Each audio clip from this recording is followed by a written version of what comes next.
Yo, what is going on, chat? How are y'all doing? Y'all are having a good one. Finally going to be finishing up my Liverpool Regional Championship VOD review. That's what I start off with, and I'm still kind of sick.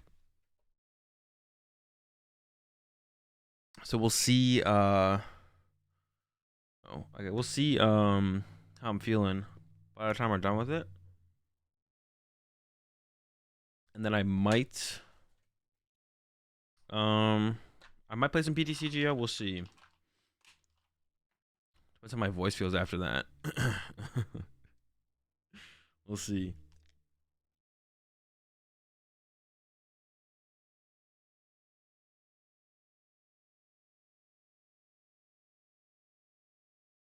All right. Well, let's go ahead. Let's get into it. Let's not waste any time today.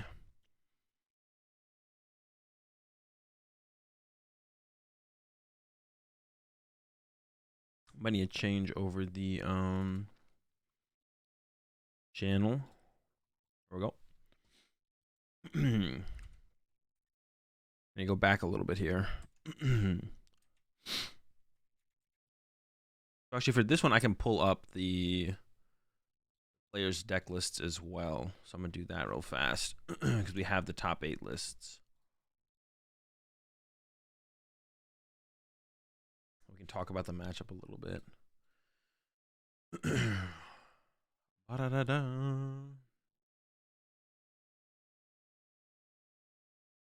new board effects on TCG Live, I did. We'll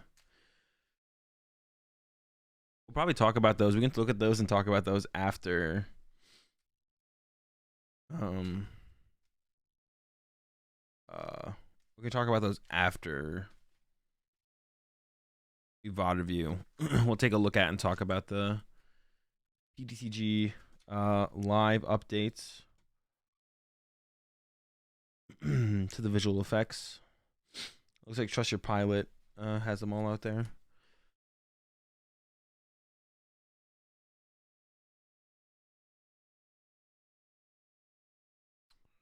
Yeah, we'll take a look at that.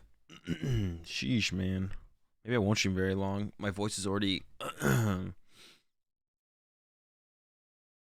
giving out. All right. Let's do this.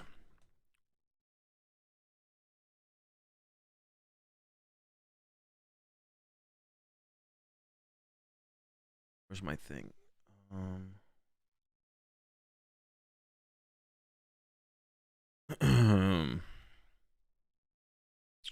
All right.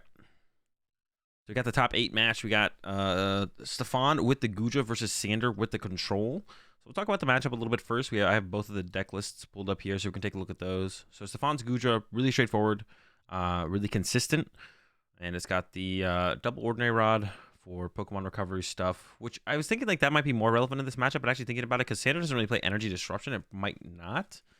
So let's talk about Sander's win conditions real fast. So Sander has the Miltank, and Miltank can't be hit by Guja. So Miltank is theoretically a win condition for Sander if the Cramorant of Stefan's can't be found, or I guess if you could KO it, like that could be a theoretical win condition. If if Stefan doesn't notice, I guess, and puts Cram in the discard pile, it probably wouldn't happen though, to be honest, or into the Lost Zone.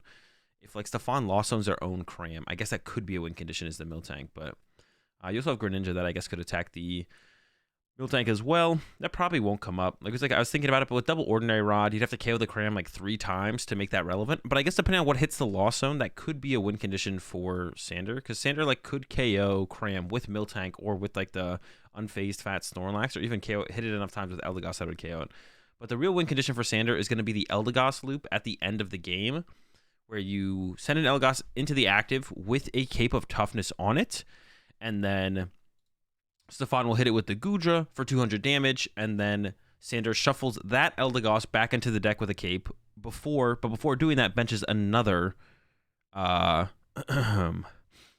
before that happens, benches another Eldegoss with a cape. The problem for Sander, unfortunately, is Stefan plays Zigzagoon. So Stefan can do 230 damage. Theoretically, just once though, right? Yeah, it can only happen once. Maybe twice, though, because Stefan could, like, retreat to the Zigzagoon, let it get KO'd, ordinary run it back, Goon, double net. So I feel like one thing Sander could try and play for, actually, would be, as soon as they possibly can, is get Eldegoss in the active with a cape. And then, theoretically, if Stefan KOs an Eldegoss with a cape on it, then Sander could Thornton the Eldegoss back into play and then cape both of those Eldegoss. And then, like, that would be actually, like, a possibility to... Like, you could make a third Eldegoss here as Sander, to be honest, with the third cape as well. And then I think you would just win as Sander. So that is possible. You could have, like, Eldegoss in the active with a cape, Eldegoss on the bench with a cape.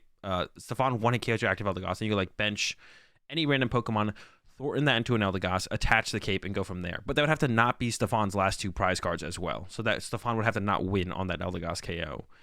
So Sander would have to get down to, like, a lone Eldegoss board pretty fast for, I think, that to happen. And also get everything else out of play or have everything be already KO'd out of play. So that could be pretty tough, to be honest. So I definitely favor Stefan, I think, overall, because Stefan has a way to one-hit KO the Eldegoss and has an out to the Miltank. But if there was no out to the Miltank, then I guess it would be possible.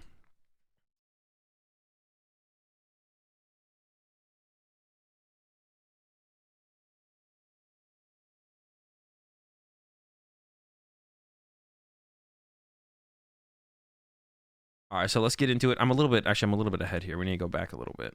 We'll see. We're probably pretty close. So yeah, I think I give Stefan the advantage, but I think with the Thornton, there is, like, a route for Sander to take.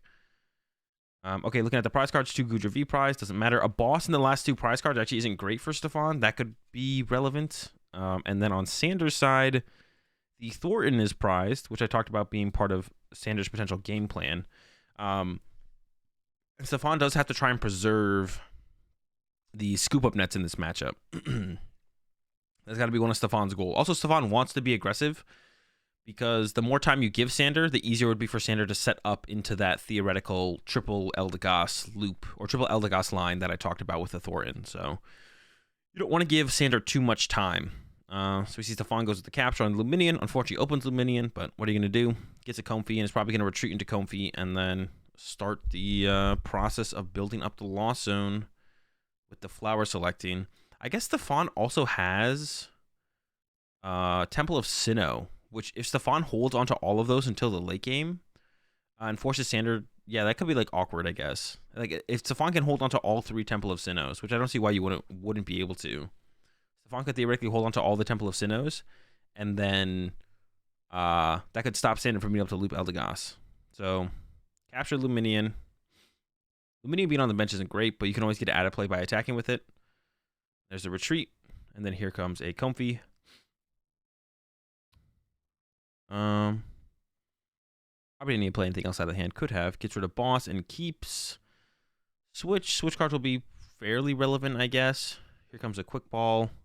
Thinking about getting rid of a Gate. I would be down to see the Gate bite the dust here, to be honest. You do want to keep around, like, a decent amount of Temple of Sinnohs as well to, like, just counter the Galar Mines of Sander. So here comes a Quick Ball.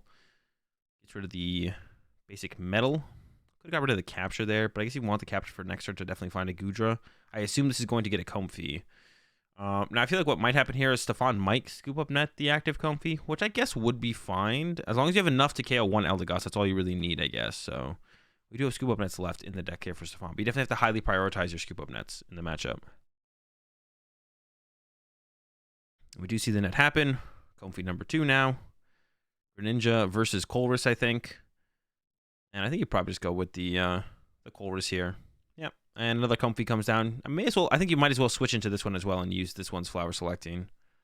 Goes with the pass, decides to save the switch card. I don't hate that either. It's a little bit of a slow matchup, but I think I would want to maximize, like, getting that extra Comfy use off there is pretty big in terms of being able to set up Mirage Gates next turn.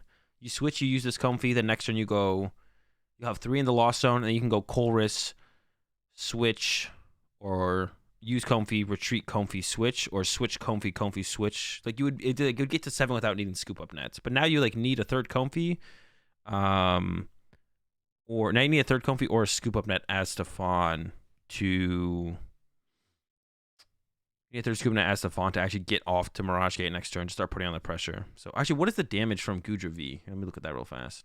140. So that would be enough to like KO Snorlaxes and stuff. So yeah, I think I would like to have seen the switch there from Stefan. You're probably going to use it anyways in the exact same way as Stefan, so you may as well just use it now and get off another Comfey when you have a Comfey available. It's going to be harder to get to 7 next turn now. See how it goes. Especially with how many switch cards you still have left.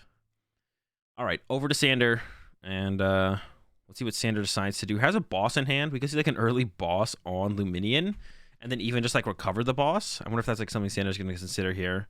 Is just trying to be... I mean, you definitely need to try and be as disruptive as possible to force out cards from Stefan. Sander does also play the Echoing Horn, so that could come into play as well if Stefan like discards a Pokemon that can get stuck in the active, which could be this Luminion. And I wonder if that'll be something Stefan prioritizes, is like putting this Luminion back in the deck so it's not on the board to be kind of picked on.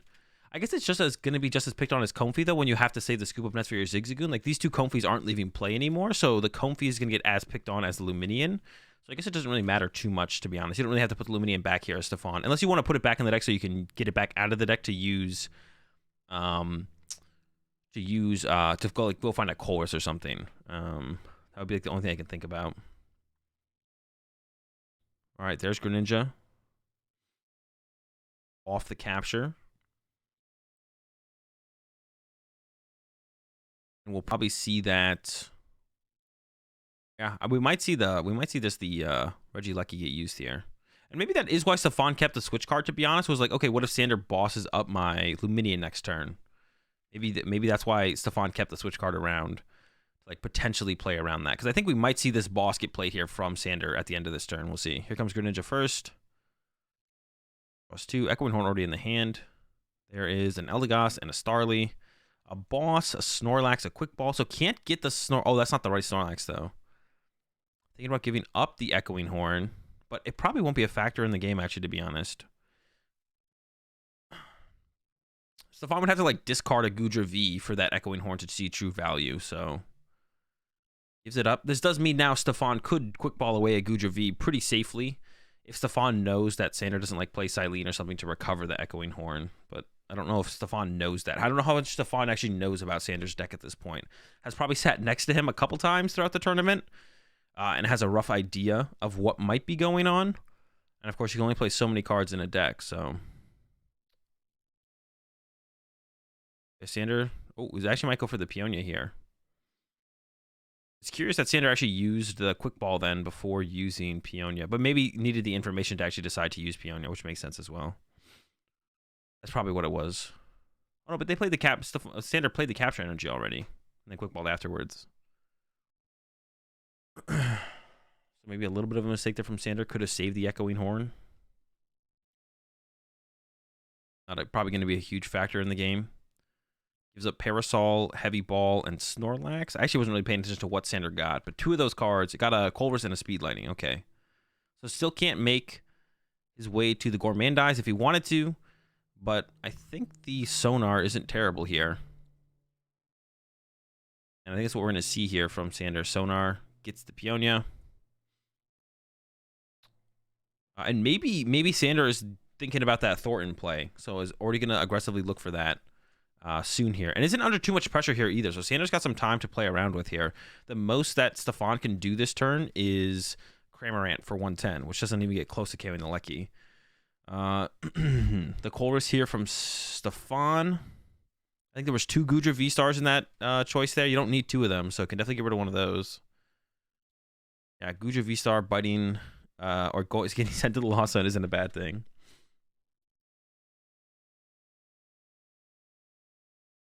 Water Energy and Goodra V-Star.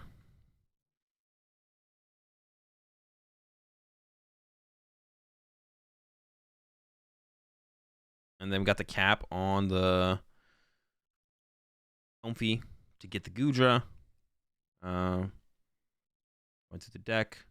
Yeah, we might not see Stefan attack until next turn, to be honest. Stefan might not attack until the next turn.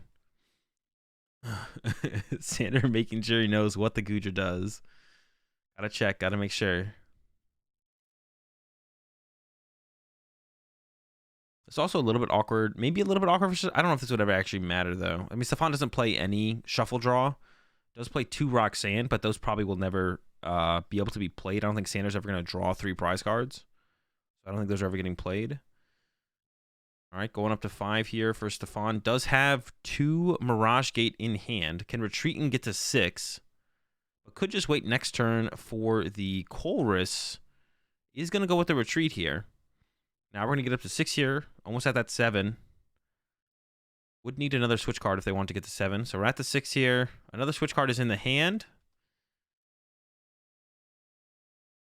And 2 switch cards. I don't think there's a way here for Stefan to get to 7 this turn. So it's going to be a pass. And I don't even know if Stefan would have stressed to get to 7 this turn if they could. Definitely want to conserve the switch cards to do around the boss shenanigans towards the end of the game.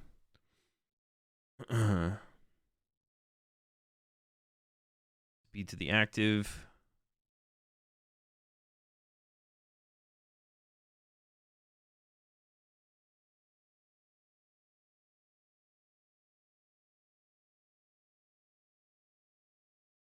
Has a Colress this turn, which is good because, yeah, Sander wants to like try and thin out the deck as much as possible. I started to build up some of the pieces. And actually, that's like a pretty big deal that, to be honest, it's a pretty big deal that Stefan doesn't play any hand disruption. Because that means Sander, I don't know if Sander knows that. It's pretty common for there to be, ooh, the Yellhorn could be pretty good as well, to be honest. But things, it's looking like Sander's going to give it up. Probably definitely wants the extra Colress. The scoop up net's good to thin out to clear up the bench. The Yellhorn is decent, though. Yeah, I don't know how important that capture energy is. The Yellhorn seems decent, though. Because once a Guja gets into the active, you can force like Stefan to have to play the game a little bit more by confusing it. Maybe slow him down a little bit. Quick ball. Giving up a boss. I guess that's one reason that Luminion on the bench is a little bit worse, is because like you can scoop up net Convies, but you can't scoop up net Luminions, I guess. But it's like not that going to be that big of a deal, I don't think.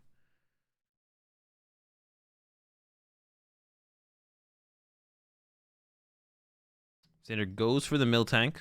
Yeah, it makes sense to try and get out probably as early as possible to slow... Well, I don't know how much it's going to actually slow Stefan down. Stefan's just going to go find the cram. It makes the attack a little bit more awkward. I guess you have to go into like a switch card or something like that, and then you can go back into something that the cram doesn't want to KO. And if you have a cape for it as well, it'll survive like another hit. It looks like Sander's probably not going there yet. Throws out a Galar Mine. Slow up the Comfies, can't let them retreat, and then just recovers the Colress. So I'm going to keep digging here for Sander. Also, like, the Starly is guaranteed to be... the Starly is, like, guaranteed. I almost would have liked to have seen... Oh, no, Sander hasn't gotten to any capes yet. I was going to say, I almost would have liked to have seen Sander just, like, put an Eldegoss on the bench, but you can't do that yet because there's no capes. No capes yet. Also, I guess Sander has to be a little bit careful of...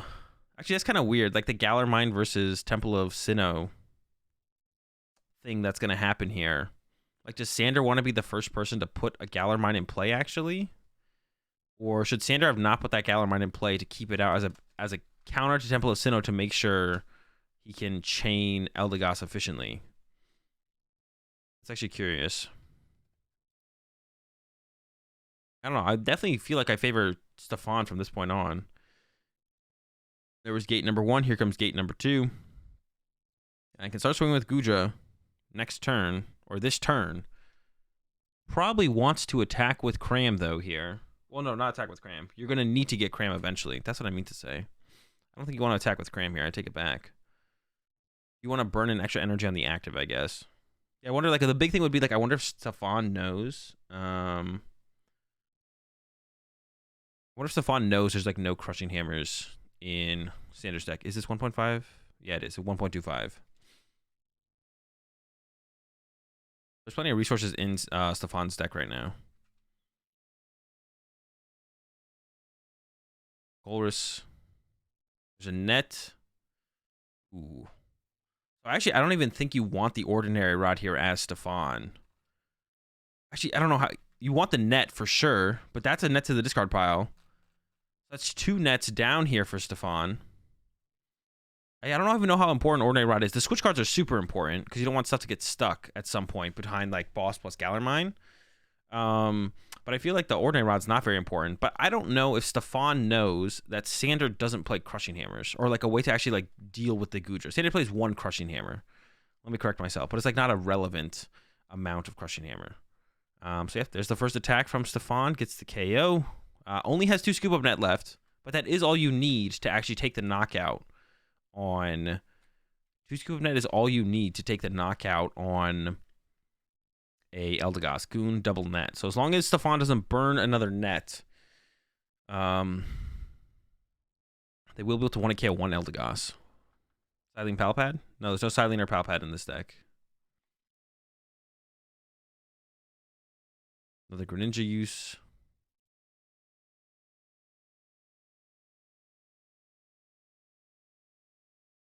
So Sander really wants something out of the prize cards here. I assume it has to be the Thornton. I could be wrong.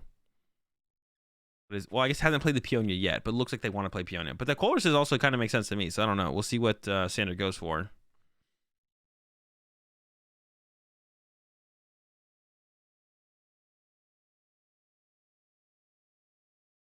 It goes for the Peonia, takes the all the other 3 cards. I mean, all those 3 cards are probably better than 3 cards in the hand. So we'll see what Sander puts back into the prize cards here. I'm curious as to, I'm curious that it's interesting that Sander didn't Colress there. I don't think Sander really needs anything else to set up the game plan, unless Sander has like a different plan besides. Unless Sander has a different plan besides going for the Eldegoss loop. But I feel like the Eldegoss loop is the only plan. Well, got rid of Boss. So I think it is just going to be going for Eldegoss. So really wanted the Galar Mine. Okay. I mean, that makes sense. I guess you need that to bump the Temple of Sinnoh. But got rid of Lost Vacuum. That's interesting. So Sander got rid of the Lost Vacuum, which is an out to Temple of Sinnoh, but took the Galar Mine and put back the Scoop Up Net and got rid of Boss. What was the other card that Sander kept there? And I'm going to go back on that real fast. I think it was... Let me see. Hold up. The Thornton. So we took the Thornton, but got rid of the Vacuum. Getting rid of the Vacuum there is interesting. I'm sure Sander has a pretty good idea that there's probably 3 Temple of Sinnoh. So as of this moment, Sander actually falls behind in the... Sander's going to fall behind in the trade-off in the Stadium War without the Vacuum. If Sander kept the Vacuum, though, Sander actually would win the Stadium War. And Sander also fully loads up the bench here. We can give up 4 more prize cards to Stefan. But at that point, that's when you need to net everything out of play. There's still 2 net in the deck for Sander. I think one's in the hand, maybe one's in the deck. I'm not sure.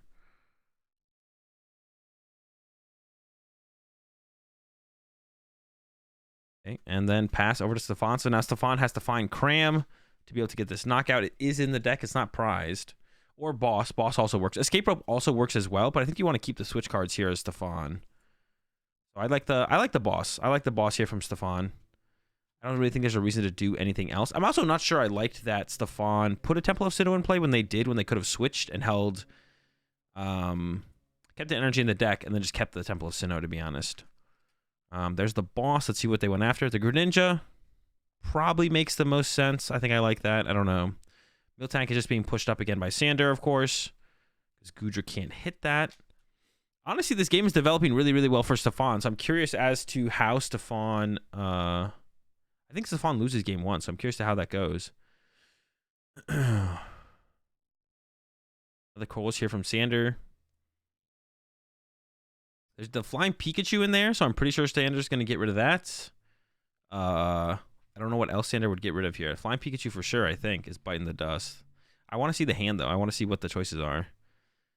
Flying Pikachu and Sydney. Sydney is good to get rid of stadiums, though. I don't hate trying to keep Sydney here, to be honest.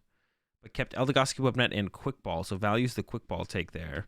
The Quick Ball does get one of the Eldegosses into the discard pile, which means you can then Thornton it into play to get rid of one of these one-prize Pokemon. Sander just really needs to find Capes of Toughness, though, to be honest. That's what we're on the hunt for here, I feel like. And Sander does play 3, and just has not hit them yet. They're in there. They're definitely in the deck.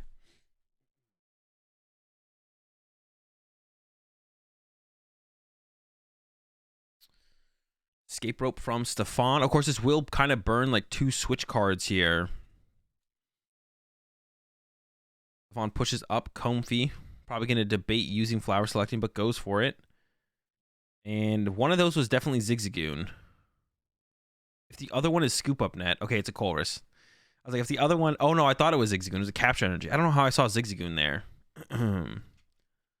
It could get Zigzagoon. That's what I was thinking. The capture energy can get Zigzagoon. That's exactly what I was thinking there. So will Stefan burn another switch card, or will they go Temple of Sinnoh plus retreat? Oh, they're thinking about using a scoop up net. Okay, well, if Stefan uses a scoop up net here, Stefan hasn't quite figured out the loop here from Sander then, because this is 3 scoop up net gone, and I'm sure Sander's going to be super excited when Sander sees that scoop up net gone. If Sander knows that Stefan plays Zigzagoon. It's not a super common thing in the Lost Zone decks, but or in the Guja deck, the Zigzagoon isn't. So it's possible Sander doesn't know about Stefan's Zigzagoon, to be honest. Miltank back to the active. And maybe at this point, Sander is wondering if Stefan even plays Cram, to be honest, as well. At this point, it's possible Sander's wondering if the Cram even exists. So Quick Ball's away a Yveltal there. Not an Eldegoss, but I think there might be another Quick Ball in the hand here for Sander. So could grab... I think there's another Quick Ball in the hand here for Sander, so could still get that Eldegoss in the discard pile if they want to make one of these one-prize Pokemon into a Eldegoss. But I think once it does seem like Stefan can pretty easily execute their game plan. Can't take too long because you can't let Sander go into like double Eldegoss off the rip, because then the Thornton becomes a problem. There's one cape. Maybe keeps the Quick Ball. Ditches the Quick Ball, but there's one cape finally. So we could even see Sander bench an Eldegoss right now with an energy on it. It would be fine to do that, to be honest. And could recover a Colress, and could leave it in the active for a turn as well. So it would cause Sander to burn a scoop up net, but you got to get some of this stuff out of play anyways at some point. Oh, he's going with the cape on the Miltank. Okay, there's still 2 cape left in the deck, so there's still 2 capes for the... but this doesn't allow you to cape the... But I guess in this situation, as Sander, you don't have to cape the 3rd Eldegoss because there's no goon. So your Eldegosses are never getting KO'd. You just have to find the capes as Sander at this point. So I think Sander's setting up pretty well here to actually set up the loop. I think Sander's setting up pretty well to set up the loop here. I want to have... I guess the only thing that I could see being an issue towards the end of the game for Sander is not having enough stadium mounts to Temple of Sinnoh. Because currently I think Stefan wins the stadium war with Temple of Sinnoh. But Sander can get the vacuum out of the prize cards at some point. They know where it is. And they know where the scoop up net is as well.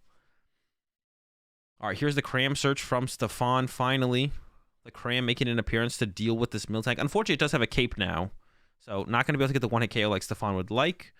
But probably going to see the... I mean, you do have to deal with it at some point. So we're going to see the switch here from Stefan. Hold on to the escape ropes. Switch into the Cram. And just go ahead and punch for 110. There we go. We'll see if Sander does anything about that. Or maybe just lets the Miltank go down. I guess you probably want to move the Miltank, ideally. Sander's eyeing up the Thornton, actually. You have the net in hand, so you could like net the Miltank and then use Regieleki to recover a piece. It is going to be the Thornton. Interesting. What's coming out here? Oh, the Greninja's coming back. Okay.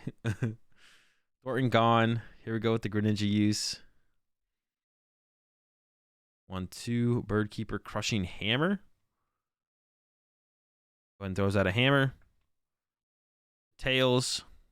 And I think we're chilling again for Sander and just passing.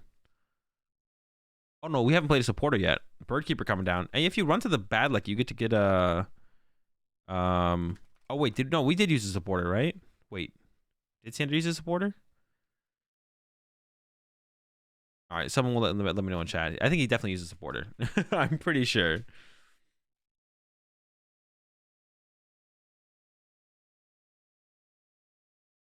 Lucky up. How many prize cards does Stefan have left? Stefan has 2 or 3 prize cards left, so it can take 2 more. Sander can give up 2 more knockouts. Thornton the Ninja. That's right, Thornton the Ninja, yeah. Sander is going to bench a Snorlax back down. I think we'll see a scoop up net recovery here then from Sander. Maybe the cape. And also maybe, I was going to say maybe Peonia. Goes for a scoop up net. I guess benches the Snorlax from Sander to play around escape rope. That makes sense. All right, back over to Stefan. Got the switch cards in hand. There's a switch from Stefan into the Guja. Guja swings, knocks out the Lecky.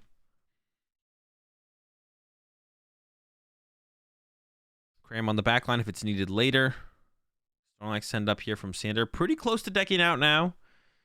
Not quite there. Still doesn't have a cape, though. Needs cape. Be able to put these Eldegoss down. There's a cape. Finally, an Eldegoss can tank a hit. So that's great for Sander. Gonna go ahead and recover Colress, I assume. Yep, there's the Colress grab.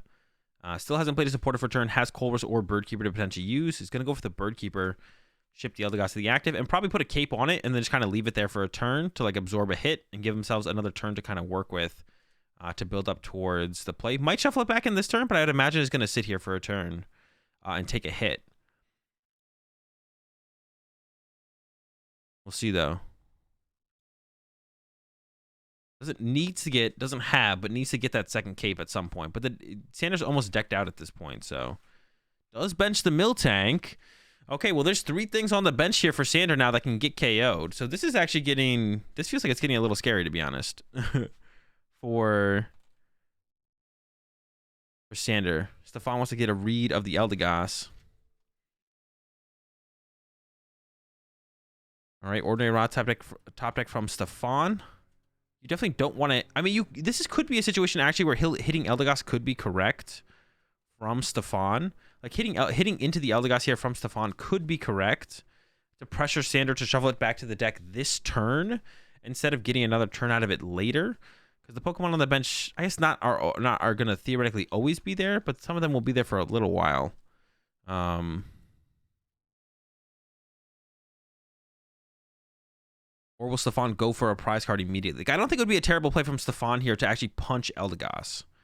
I think if Stefan punched Eldegoss, that actually wouldn't be a terrible play. Because pressure Stefan or pressure Sander to shuffle it back to the deck right now when Sander maybe doesn't want to shuffle it back quite yet. I'm curious to know why that Sander loaded up their bench kind of the way they did, though. All right, there's the Snorlax send up. There's going to be a Comfey send up here from Stefan. Just needs to move it, whatever it is. Instead, I might go with the... It goes with the Luminion. So I think we're going to see a Temple of Sinnoh get played here from Stefan to retreat this Luminion then. That'd be my guess. I mean, it doesn't really matter. You could have sent up the Luminion and then switched it. So that's a second Temple of Sinnoh from Stefan. And now this has got Sander thinking about, oh, wait, if I get Temple of Sinnoh, if I get out stadiumed here, I lose. I'm pretty sure that's what Sander's thinking now. But Sander does have Galarmine in hand, and then also has that vacuum in the prize card. So get the vacuum out of the prize cards at some point, and then that can get rid of this Temple of the last Temple of Sinnoh from Stefan. 3 cards left in deck for Sander. There is a cape in there that Sander's looking for. Also needs to play Peonia at some point to get the vacuum out of the prize cards and the Scoop Up Net out of the prize cards. But then also needs to get this Miltank out of play. I feel like Sander has like one too many bench Pokemon here. Did Sander get this Pokemon out of play, though? And Peonia for the net. Yeah, did Sander over... I feel like Sander overbenched here. Can get a net here. And needs the vacuum to get rid of the Temple. But then Sander also has to... Needs to get 2 Pokemon. I don't think Sander has 2 Scoop Up cards here. I could be wrong. Maybe there is another Scoop Up Net in Sander's hand. I don't think so, though. There's the vacuum. And like I said, I knew like Sander was going to need this vacuum at some point. But I think this was Sander's plan all along to go back in with Peonia. Has the second cape as well. But doesn't have a way to get this last Pokemon out of play. Oh, no, does. Okay, there's 2 Scoop Up Net in hand the whole time? Okay, I'm tripping then. I thought there was only 1. All right, we're good here. Scoop Up Nets both, passes over to Stefan, and then this is the loop at this point where it's impossible for Stefan to win the game anymore because Stefan can't do enough damage and never gets the chance to play Roxanne. I guess one thing Stefan could do at this point now would be... No, I guess if Stefan just like retreats into... Like Stefan could retreat into... No, that probably never works. Like Stefan, what if Stefan retreat into Comfey's and let Sander draw 3 prize cards off Comfey's? I mean, that could be something, I guess. I don't know. Sander would probably just like somehow figure out a way to keep the Goodra trapped in the active and punch the Goodra instead or something. Because you do have to attack with the Eldegoss, but you are only doing 30 damage. Yeah, so I think Stefan's realizing that they don't have a win condition against this loop strategy from Sander, the Eldegoss loop at the end of the game. And we'll probably concede here in just a second. No, 200. Maybe he wants to like have Sander prove that the loop works or that they'll do it efficiently. So draw from Sander, and then I think it just becomes burn as many cards out of the hand as possible from Sander is probably what you want to do. Needs to keep the Galar Mine, because I guess you could still get Marnied here as Sander and draw into like a dead hand. So there's the boss coming down. Luminion send up, or brings up the Luminion.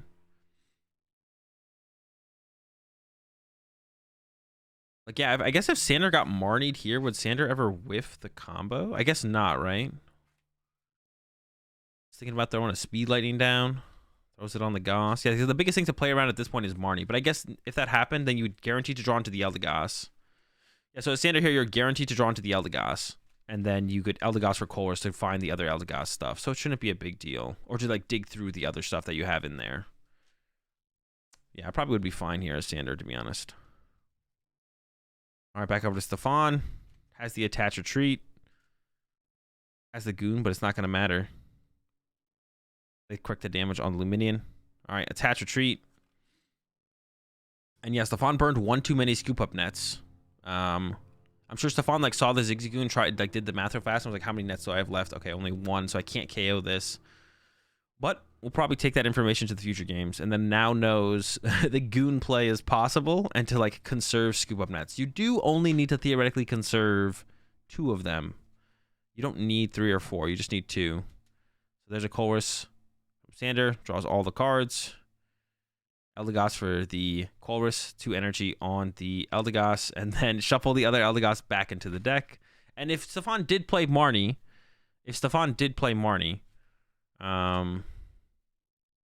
then Sander will just draw into the Eldegoss once again. So yeah, if Stefan did play Marnie, you'd Marnie Sander into Eldegoss, then use that Eldegoss, get a Colress, dig through the deck.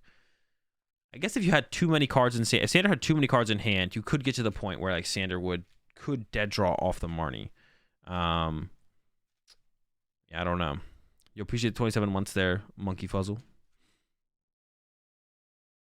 Yeah, you'd have to have a really big hand there from Sander. I think it would have to be like a mistake from Sander to have that big of a hand. Stefan going at it once again. I guess there's no real reason for Stefan to concede here, to be honest, because of the time rules in Top Cut.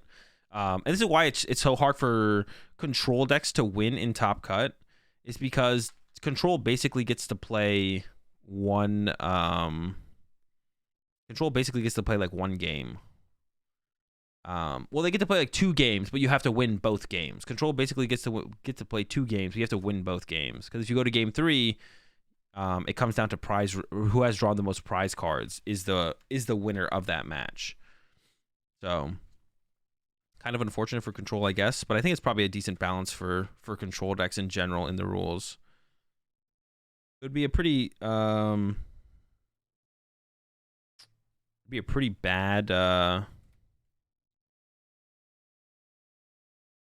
bad rules. It would be pretty bad if control decks were like the only decks in the format, to be honest. So I like the rules. All right, quick ball's happening here from Stefan. I think maybe Stefan's just like gonna actually. There's like no cards left for Stefan here, so I don't even know what Stefan. I think Stefan is just like, I don't even know what Stefan's doing, to be honest. Maybe gonna use Ordinary Rod here. Thinking about using Switch actually. Oh, I don't think this really changes anything. Is Stefan gonna do the thing that I said, like leave Comfy inactive? No, just like decked out. Okay, I think Stefan was just looking for the Temple of Sinnoh to throw that in play, to be like, okay, now can you Eldegoss loop? And the answer is, for Sander, the answer is yes, because Sander has that Galar Mine in hand that they can put in play.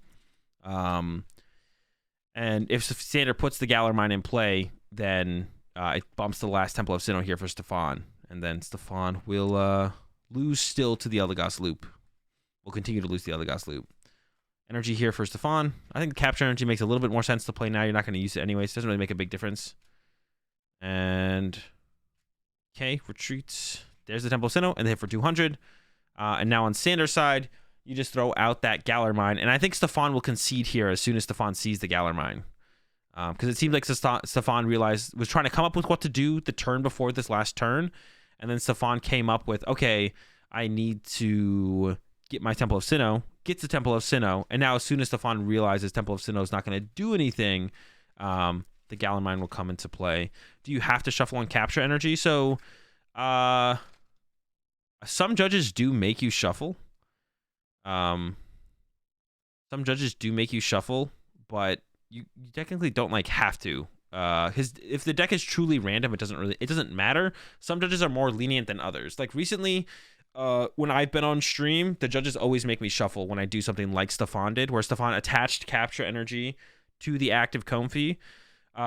Recently, when I've been on stream, the judges have been making me shuffle my deck in those instances. So it depends how lenient the judges are being. Like if the deck's random, it's random. It doesn't really matter. But some judges are a little bit stricter than others. I don't know what Sander's thinking about so hard here. Like, what are you ever gonna do that would change anything? I don't think there's anything. Yeah, I don't know what Sander's thinking about so hard here. But attacks, goes back. Like I guess Sander's hoping that Stefan chooses not to concede, I guess. But Stefan should concede probably, because you want to make sure you have enough time in game 3 to actually win the game and put everything together, which you probably will. And there's the concede from Stefan. Realizes there's no out to the scenario and picks it all up. Didn't know they did these. That's pretty funny. When did they shoot these? Did they shoot these in between the end of day 2 Swiss and top 8? He attached capture before using Temple. Oh, did he? I think he did, yeah. Maybe he didn't actually.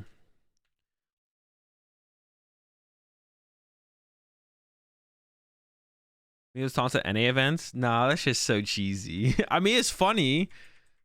They don't have to not do them, but that's some insane cheese. All right, game 2. I think Stefan will have a better game plan into this one and hopefully prioritizes saving. Hopefully Stefan prioritizes saving Scoop Up Nets for Zigzagoon. Prize cards here on both sides. 2 switch cards prize for Stefan. The Ordinary Rod and the Mirage Cage didn't matter. On Sander's side, the Heavy Ball and the Greninja are prize, which is like a ton of early game consistency. Well, the Greninja is. The Heavy Ball is not any early game consistency, but the Greninja's heavy early game consistency. And I think we'll see Sander probably hold on to the stadium removal cards this time around pretty much fully to make sure that they can fully counter Stefan's 3 Temple of Sinnohs. We'll see, though. Sander does play 4 Stadium outs and 3 Galar Mine and 1 Vacuum, so Sander could play the initial Galar Mine and still win the trade. Probably has to play Peonia at some point anyways, and hopefully can find that Galar Mine before it's too late after the prize cards if they do go with an aggressive Stadium play. Guja start for Stefan, which you do need, but looks like they're going to try and get into this Comfy off the start here. And I believe does have Luminion in hand, which is like fine to put on the bench. Yeah, it's fine to put the Luminion on the bench in this matchup, I feel like. So we might see that hit the field next turn. We'll see if Stefan can find a Colress or not. Okay, switch used. Here comes the Comfy.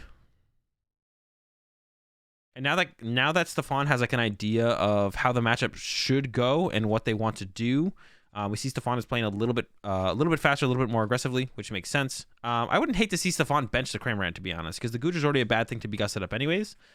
Yeah, so I like the Cram bench there. You might know at this point that Sander probably doesn't play any hand disruption, but I guess just in case Sander does play like a Marnie or something, you got a little bit more information to work with. Oof. A lot of draw supporters in that hand there from Sander. And the opening hand is not great. It's Energy, Capes, a Parasol. I mean, you probably got to take the Quick Ball and the Snorlax, I would assume. But the Thornton is also necessary for the game plan for Sander. And it takes the Bruno. Oh, no, it's getting rid of the Bruno and the Thornton. So now can't do the triple Eldegoss play like I was talking about. Yeah, so that's kind of unfortunate for Sander, to be honest. The Thornton hitting the discard pile means you can't do the triple Eldegoss, but it is hard to do the triple Eldegoss game plan in general because you have to have Stefan not KO 4 chumps before the first Eldegoss KO to make the Thornton triple Eldegoss play work. So it is definitely tough to make that actually even work. All right, gets the Quick Ball out. Question is, what is Sander going to grab here? Has the Snorlax in hand. I mean, you probably go for just like another Snorlax. Oh no, definitely Sander is looking for Greninja here, and it's unfortunate for Sander is going to see Greninja's prized. So now the question becomes, if you're not going to get Greninja, what do you take here as Sander? Probably second Snorlax or Miltank, but no, it's actually eyeing up the Starly, so maybe he wants to prioritize. Maybe he wants to prioritize finding Peonia as soon as possible to get to the Greninja and that Gallarmine. Gallarmine. Don't really care about the Crushing Hammer, the Echoing Horn. I mean, if you get Heavy Ball, that's fine. That's also an out to Greninja. So yeah, there's the Starly grab. I don't think Sander has a Scoop Up Net in hand, so can't get to the Starly this turn. Already played Colors for a supporter. Does have a Bird Keeper in hand, but that's not going to do it. So I don't think we're attacking with the Starly this turn as Sander, but might capture to it. And then, oh, there's not a second capture in hand, though, so you're probably throwing a Twin on it. Ooh, the double capes in hand is like, oh, actually even goes with the Twin on the Yveltal. I guess maybe wants to make, well, that's actually interesting. They put the Twin on the Yveltal and not, oh, we are retreating and using Snorlax here, though. What are we drawing? 2 cards? Okay. Yeah, prioritizes keeping both capes. That makes me wonder if maybe, what if Sander had gotten, instead of the Starly, you could have got the Miltank and put a cape on it. That could have been a play there from Sander. Miltank plus cape could have been a play for sure. Yeah, I could have seen that. Miltank plus cape actually seems pretty decent there. Yo, what's up, Laundry? All right, cap coming in from Stefan. Probably going to prioritize second Comfy. We'll see, though. I don't think you're ever grabbing Greninja. I guess Greninja's not terrible in this matchup, to be honest. Also doing a deck check. I think it's the first time that Stefan is checking their deck.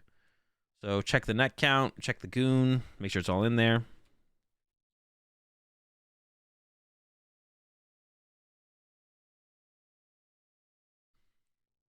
We'll see. Comfy. And does have the Luminion as well to start the Colress chain, but you probably want to try and keep the Colress chain going. So if you can get a Colress off of Comfy, you probably want to start with that Colress and then Luminion for a Colress next turn so you can be aggressive. Whoa, that's a lot of Colress. Is that 3 Colress? Oh my gosh. So gonna give up a Colress and a capture? That seems fine.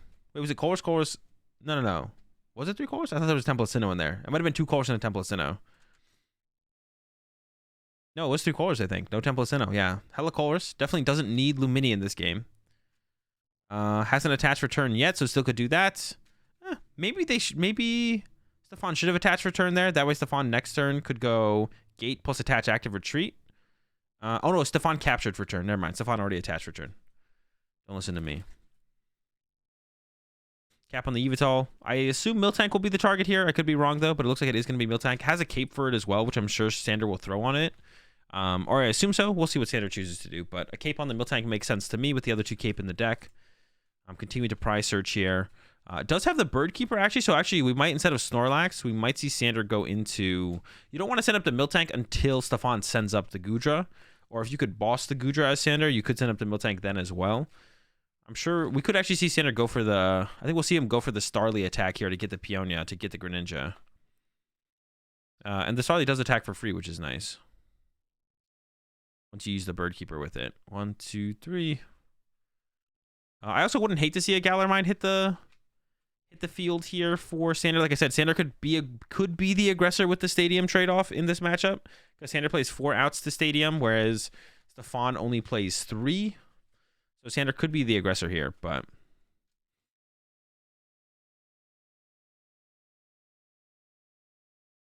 So like I said, I think Peonia will be the grab here for Sander, but once again, always interested to see what Sander chooses to go with. But I think it'll be like Peonia plus... I don't know, Peonia plus maybe you grab a Eldegoss and put a cape on it early. I think I would like to see Sander do that, to be honest, is get Eldegoss plus cape into the active earlier on to kind of slow down Stefan from drawing prize cards. Because every time you have an Eldegoss in the active with a cape, that stops Stefan. Like, you could start Eldegoss chaining as soon as turn 2, like, possibly, right? If you Colress every turn, use Greninja, you can start Eldegoss chaining pretty early on here as Sander, to be honest.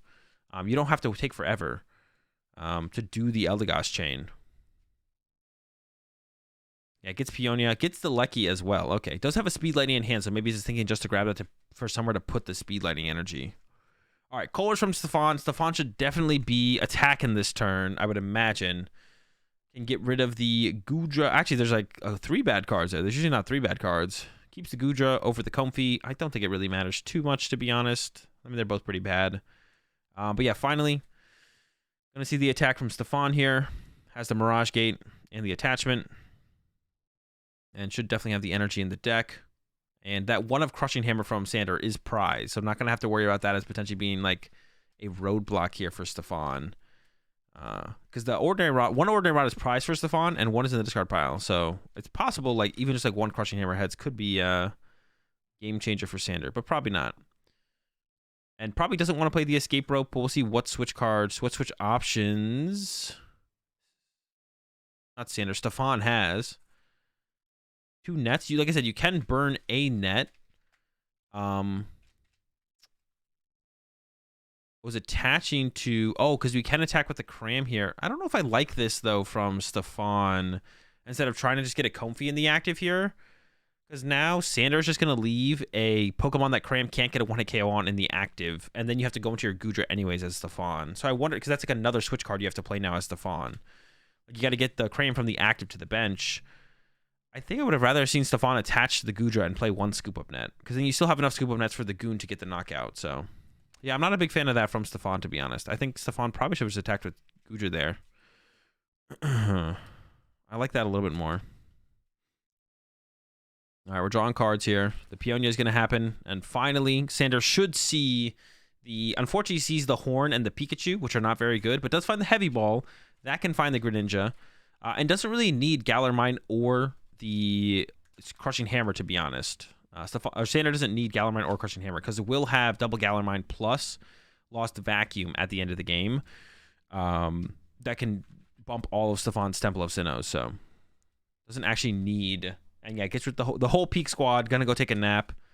And here goes the Heavy Ball. And gonna go ahead and grab the Greninja. And then yeah. And actually this would make it awkward to use another Peonia anyways, because you don't know where the Galar Mine is anymore. The Crushing Hammer you'll probably never want. But yeah, you don't actually know where the Galar Mine is anymore as Sander. You just know it's in your prize cards. So it would definitely make it awkward to go after it like that. Oh, Sydney though. Gotta remember the Sydneys as well for Sander here, because Sydneys can get rid of stadiums, which would be a big deal, to be honest. I think Sander, yeah, if Sander can be pretty aggressive with Sydney, should definitely try to do that, because you could possibly, with the combination of Sydney plus Galar Mine, you could theoretically trap one of Stefan's Comfies or something in the active if Stefan runs out of switch cards. Okay, Capture Energy, top deck there for Stefan is pretty good. Because Stefan also had like a boss in hand. Stefan could even boss KO Greninja once again, like Stefan went after in the previous game. So we could see that from Stefan. I wouldn't hate to see that. The Gus on the Greninja. Also, the Thornton is in the Lost Zone now, so there's no way for Sander to recover. There's no way for Sander to recover that Greninja. It's just going to be in the Lost Zone for the rest of the game. So I wouldn't hate to see that from Stefan. Of course, maybe Stefan doesn't want to play the escape rope, though, and wants to save the escape rope to get around the Miltank first. And like I said, could play a scoop up net here. Like, you could play a scoop up net here as Stefan. You just need to keep 2. You need to keep 2 around. You need to have Goon plus net towards the end of the game. So I don't hate this here from Stefan. Just net the cram, swing, take the knockout, save the boss, save the escape rope for later. You'll appreciate the 10-month resub there, prime time. There we go.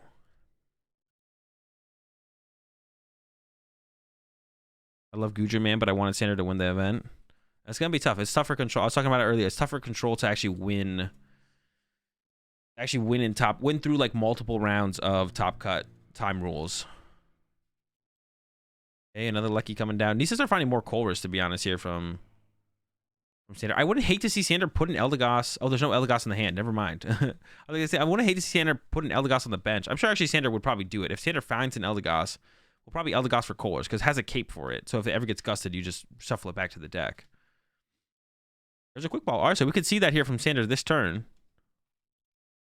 Has used Greninja. Yeah, so we can see the quick ball here. Get an Eldegoss. Eldegoss for...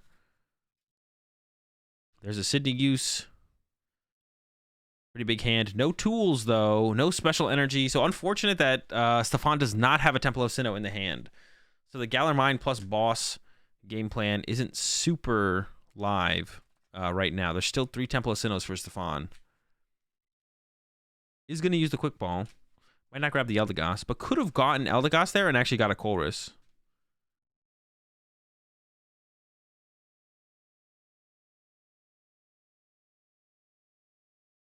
Goes for a Goss anyways.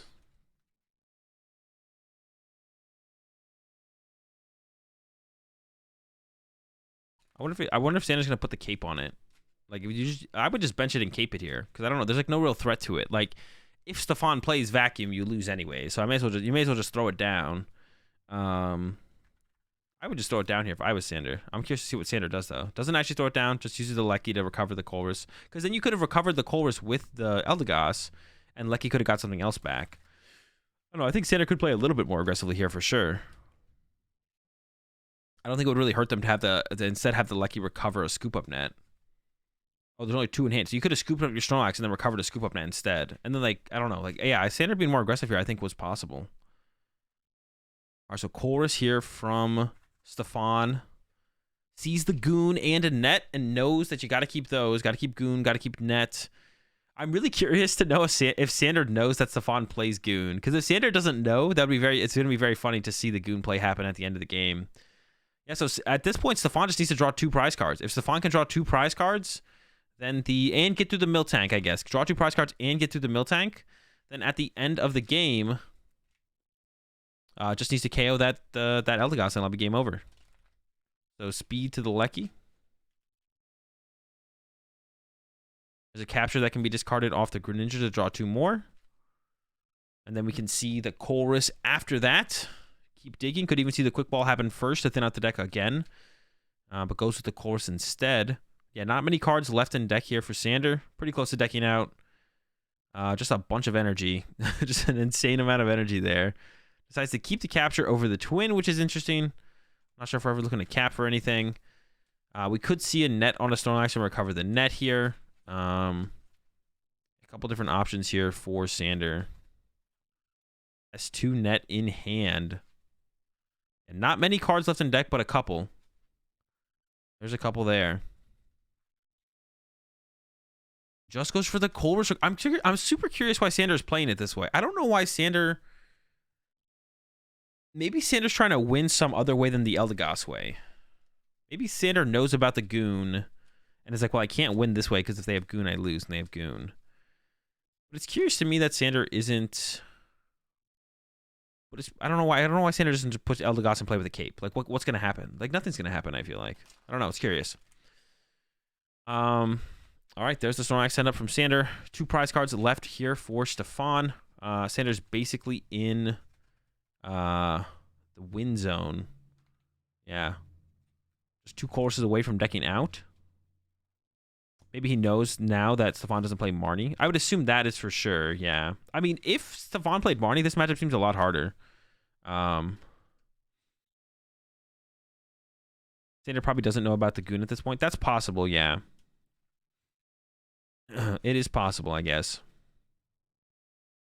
Even playing double Goss and attacking with one. That's what I'm saying. Like, just getting the Gosses in play and, like, getting the capes on them and just, like, being aggressive with that route. Well, the Thornton's gone from Sander, so Sander can't do the triple Eldegoss play anyways that I was, like, kind of mentioning earlier.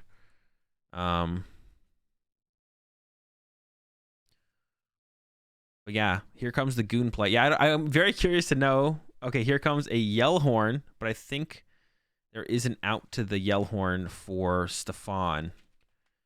Yeah, and Sander is in the Goss loop mode now. I'm just going to go ahead and even nets up the Greninja, just leaves the Miltank in play. And I think we'll just see a pass over to Stefan here. Wait, does Sander have another scoop up net? Oh, it does. They do. Okay. And has the other Goss and Cape, so I don't even know why we don't even see the other Goss and Cape hit the field here. But just going to pass, it looks like. It could have hit for... I guess you're not going to do any damage if you attack. And here comes the Goons and the nets. But you also need a way to get the Goodra... you also need a way to get the Goodra to the bench and into the active, but I think there is a switch. So Goon ping... is Stefan or is Sander worried? Does Sander know the whole time? Goon net ping. And then we need... Switch the Goodra. Okay, I thought we were going to see the scoop up net reset. I was hoping, like, I was like scared like Stefan was going to play the escape rope or something. And there's the retreat back. And Goodra KO. Eldegoss last 2 prize cards. Yeah, I don't know if Sander knew about the Zigzagoon. I don't think so. I don't think Sander knew about the Zigzagoon. I don't know, though. You can attack without floating into the deck? Yeah, you can, but it would have done 0 damage.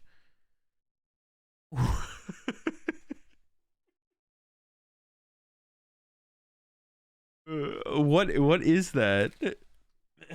Is that what Gudra does when it attacks in the video game? Yeah, he had 2 prize cards left. It says Team Star Grunt Pose. Oh, of course. Of course. How did I not know that? All right, game 3. 10 minutes left. It's almost impossible for Sander to win this game at this point. Actually, I don't even know if it is possible for Sander to win the game. I think the way Sander wins this game is setting up Flying Pikachu. I think Sander's win condition in this game has to be to set up Flying Pikachu. As funny as that seems, I think that is Sander's win condition here. Set up Flying Pikachu. That's the win con I see. You need to actually be aggressive as Sander here. Hope Stefan has a really slow start and just start drawing prize cards.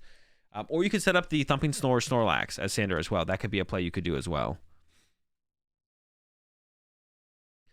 But yeah, you got to do something aggressive here because 8 minutes is not enough to win from Eldegoss deck out. So you got to do something aggressive here as Sander. We'll see how aggressive Sander chooses to get. Heaps the scoop up net. It's not really a win con though. Quick ball on the capture energy.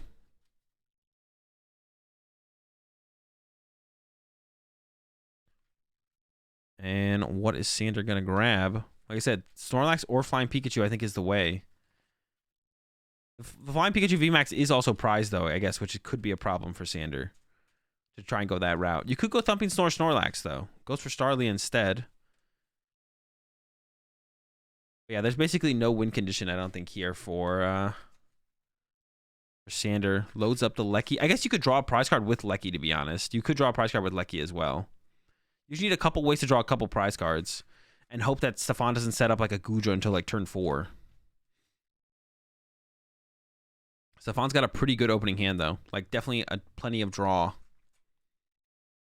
Think about using the capture and saving the net. I don't hate using the net here though as Stefan, to be honest. I wouldn't hate to see the net get used there instead. Be a little bit more aggressive.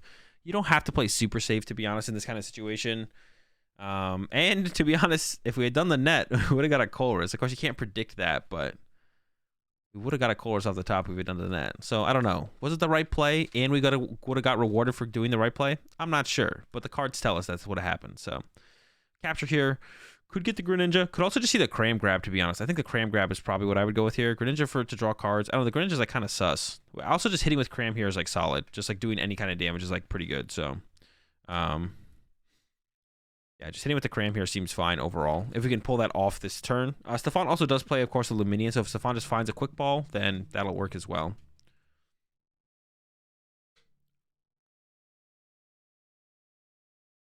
There's the retreat. Comfy. Switch, and I think Luminion was the other card. So that's a Cram hit. If Stefan takes it. And there we go. There's Luminion. Luminion becomes Colress. Colress becomes 4 into the Lost Zone. And Scoop Up Net can get the Cram into the active. And Stefan can start swinging for 110 damage on the turn. Yeah, I think the win condition for Sander probably was to draw a prize card on the last turn of time with Regieleki, which is not a good win condition in a matchup against a deck that does way more damage than you, way more consistently, and can even like attack turn 1. So I think it might have been Sander's best win condition, besides going for Big P. Like if Sander was able to go for Big P would have been pretty chill as well. So there is the Zigzagoon in this choice here from Stefan, but you don't need Zigzagoon in this kind of scenario, I don't think. Like the Zigzagoon's not going to matter. But Stefan is going to value it. I definitely like valuing the Scoop Up Net. Zigzagoon I'm a little bit less less concerned about, I think. The boss I'm also not sure is a great grab either when you have one in hand. But if you have plenty of energy in the deck, then that'll be fine. But I guess this is where like Sander's one of Crushing Hammer could come in clutch. All right, they got 4 minutes left. Birdkeeper into... I don't even know what they Birdkeepered into there. Was it Starly? I think it was Starly. Capture energy in hand. Goes for the cap on the Lecky, which is the win condition. And yeah, I don't know. Will Sander go for the Pikachu here and then try and set it up on the next turn maybe? We'll see what Sander grabs off this cap. I think Sander should go for the Pikachu. Is that the Pikachu? No, it's the Miltank. Okay, so we'll go for the Miltank instead. And then Starly here to grab... I don't even know. I guess one game plan that Sander could do would be to set up the Lightning Lecky with a bunch of energy. Wait, what is the Lightning Energy's discard, though? Does it have to discard 2 Lightning Energy? So you can attack once with that? No, I feel like the Flying Pikachu has to get set up here as Sander. Yeah, Sander has to set up the Flying Pikachu here. So I think definitely should have captured for Flying Pikachu and then gotten Peonia to try and find the VMAX out of the prize cards. Pass over to Stefan. Now the Cram actually gets a prize card on the Starly, which is not great. Gate goes down in trade-off of Gate. Okay. You only need 1 Gate, though, to be honest. So 1 Gate will do here for Stefan. And I think Stefan should probably just attack with Goodra here, because if Sanders play, that's interesting. Stefan went with that instead of just like playing the Colress and then playing the Gate. Or when now is there 7? No, there's not. Yeah, I don't know why Stefan didn't play Colress and then play Gate there. That was actually interesting. I think it's definitely a misstep there. I have to go back and fully see the hand, but capture coming down as well. So yeah, like if Stefan attacks with Goodra here, it almost feels like the better play, because like if Sander goes Miltank pass, like you win. So you like attacking with Goodra here seems pretty solid. And you have a 2 boss in hand, so you can just boss around it like 2 turns in a row. Attacking with Cram here is also like reasonable because it gets the knockout. That's all you really need, so it's not that big of a deal. I think we'll finally see the Colress here coming down from Stefan. I would have liked to have seen that off the rip here, I think. Unless Stefan has the other plans. Could also go boss KO on the Miltank. Maybe that's what Stefan's thinking here, is boss KO on Miltank to stop it from ever getting a cape. I guess I could see that, but KO Starly on the active with Cram also seems fine. I mean, yeah, you can basically do no wrong here, it feels like, as Stefan. 1 minute left. It's winding down. Yeah, so I think the boss KO Miltank is the play that Stefan wants to go for here. That's why Stefan played it this way. Well, Stefan wanted to boss KO the Miltank the whole time, which is like okay, but like I said, it doesn't really matter too much. It feels like was debating whether or not benching. Okay, it is gonna go to this last Comfy here, so it's gonna it's still gonna go the boss route, I think. Stefan is gonna go the boss route, I think, and then now has 7, so can Mirage Gate this turn as well. But I don't feel like you didn't have to stress Mirage Gate if you're going for the boss play, to be honest. So I don't know if I love that from Stefan. Like you like feeling like you have to stress it. As the net scoop up on the Comfy, and I think boss is gonna happen, and it looks like it is gonna happen. The Mirage Gate can still be played here from Stefan. That's time. Stefan is turn 0. Sander will be turn 1, and so Sander will have 2 more turns, and Stefan will have 2 more turns. So if Sander can draw a prize card this turn and next turn, then Sander wins, actually. If Sander draws a prize card this turn and the turn after, Sander actually wins the game. But I have a feeling Sander's not going to be able to draw 2 prize cards here. But it's possible. Yeah, Sander could draw a prize card this turn and next turn. Wait, am I messing that up? 0, 1, 2, 3. Oh, no, they would tie. They would be tied on prize cards. He wouldn't win. They'd be tied on prize cards. And then Stefan would win the next turn. So I take that back, actually. Actually, no, it would have been possible if Sander had set up big Flying Peak and gone like, no, it's not possible. It's just not possible. You appreciate the 38 months there, Zach. Yeah, it's just not possible. I'm trying to come up with some kind of way, but it's not possible. Yeah. If Stefan didn't draw a prize card this turn, I guess it was possible. But because Stefan drew a prize card this turn, Sander draws one next turn. Stefan will draw another one on the turn after and then kind of go from there. So maybe Sander could hope for... I don't even know. I still don't know. Set up Flying Pikachu, but Sander never went out of their way to set up Flying Pikachu. I feel like Flying Pikachu was the only route here for Sander the whole time. Or Snorlax, or Thumping Snore. If you like max high roll into turn 2 peak would have been lit. Yeah, turn 2 peak or turn 3 or turn 2 Thumping Snore Snorlax. And now Sander is lining up the Snorlax. Actually, no. Okay, if Stefan doesn't take a knockout, next turn and just punches the Greninja, then the following turn Sander could go boss KO Luminion with Thumping Snore. Then could go boss KO Luminion with Thumping Snore Snorlax, and then Sander could win the game that way. But that involves Stefan not drawing a prize card next turn, which is pretty unlikely. But you could try to make it awkward here as Sander. You could like play down the Yellhorn, play down the Gallarmine. Maybe should have bossed for turn. I don't know. It's also going to be pretty unlikely that Stefan doesn't have an out to... It's also possible... It's pretty unlikely that Stefan doesn't have an out to move their Pokemon. I can see maybe that's why Stefan really didn't want to play Mirage Gate here. It was like, oh, if Sander traps my Luminion in the active, then I can move it by going Mirage Gate to it plus attach and shuffle it back into the deck. That could be a thing. There's the Yellhorn. Confuse the Cram. That way the Cram can't KO the Starly. There is the Starly on the bench, though. So I think you should probably pick up the Starly here as Sander to reduce your outs to losing to that. There's no energy in the hand, actually, for Sander to make the Thumping Snore play happen. But if you attach a Double Turbo wouldn't have worked anyways. Thinking about the Galar Mine. There we go. Nets up the Starly, so Cram can't KO it. So it's going to come down to a Goodra play here from Stefan. Can Stefan set up a Goodra? Stefan does have the V-Star, so I think Stefan has this one wrapped up. Maybe Stefan doesn't have a switch card in hand. I could be wrong on that, though. Oh, Sander's just going even further and uses the Greninja. Doesn't even attach to the Thumping Snore Snorlax. So that's not even an option here for Sander anymore. I don't even know what Sander's looking for here, then.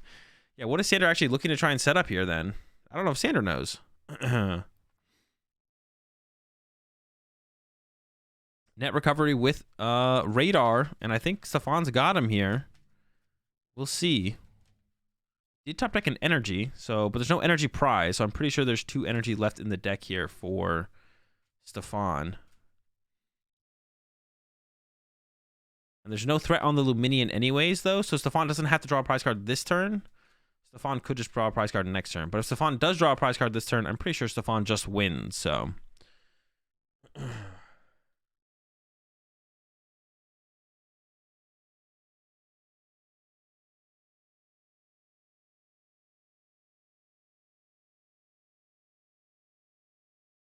All right, has the 2 off the gate, has 1 in hand. See, this situation still makes me remember when you somehow beat me in Game 3 at the Full Grip GLC event when you were playing Control. Oh, yeah, that was insane. That was actually literally the most ridiculous game of Pokemon I think I've ever won. Still. You appreciate the Prime sub there. Shaded Coconut. Appreciate that. Welcome to the Rat Pack. We're all out of clouds. We got plenty of starch. Goes with the Colress. Yeah, if this Colress ever saw a switch card, I think Stefan was always winning, no matter what situation Sander tried to do. As long as there was... Oh, but there was no switch card here. So if Sander had gone Gust up Luminion, Luminion might have actually got stuck, to be honest. Oh, there was a Temple of Sinnoh, though. So could have retreated Luminion. Then would have needed, like, another Gust there from Sander. But I think it was possible here from Sander, to be honest. If Sander had, like... If Sander had, like, Gust on Luminion, Galar Mine, and then next turn Gust Luminion, Thumping Snore KO, I think it was possible, to be honest. It seems like it was actually possible. That's actually crazy. I think there was a line here for Sander, based on how Stefan drew, though. Based on how Stefan drew, because I don't think Stefan has seen a switch card this turn that would have been able to move the Luminion, so... But you can just net the Cram, and then Goodra takes a swing. And that drawing a prize card this turn from Stefan should basically lock up the game. Yeah, there's the net. Pick up Cram, swing with Goo. Temple of Sinnoh might come down. It does. And we're attacking for Stefan, which means the game should be over. There shouldn't be a way for Sander to win. Sander can't draw 2 prize cards this turn. Yep, and Sander concedes, and that'll do it for the top 8. Sander once again losing in another top 8. Really good at getting to top 8, but yeah, it's tough. Like I said, it's tough for the control decks. Once you get to top 8, it's just like tough for the control decks. Like there's not much you can do with how the time rules are. But I think they're actually balanced. Like in my opinion, like it is hard for control to win in top 8, but I think that's like a good thing overall, personally. Move on to top 4.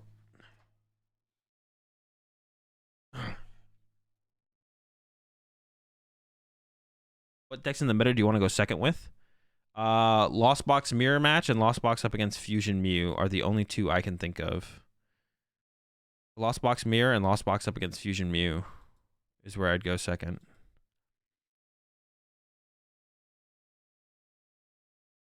All right, give me 1 second, chat. I'll be right back, and we're gonna get into this top 4 match. Leon with the Mew versus Raz with the Lugia. I'll be right back.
Dude, someone timeout soda, bro.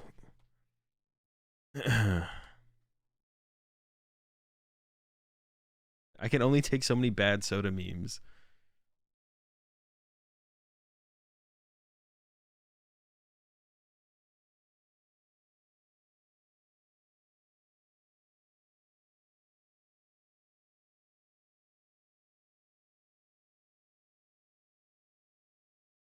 All right, chat, let's get it. Moving on to round 4. Let's get it, Sack.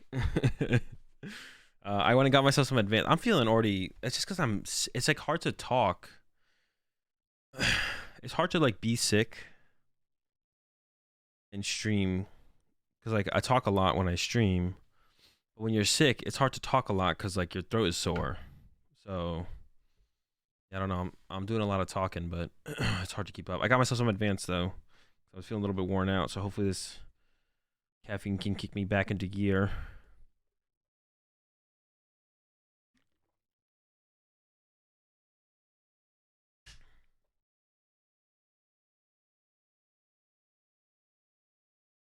And by the way, my code AzulGG is going to be 25% off over at advanced.gg until Friday.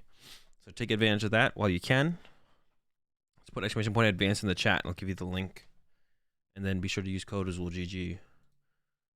All right. I recommend, for flavors, I recommend mango, electric berry. And then I had like a new favorite too. Oh, the kiwi one. Kiwi lime. Those are my top 3. Where do you think Palkia stands in current meta? I have a Palkia B-Barrel and haven't lost an IRL game with it. Palkia's like okay. Palkia Inteleon's okay. I think Palkia B-Barrel is probably terrible, to be honest. I'm not going to lie. But maybe come rotation, it'll be okay.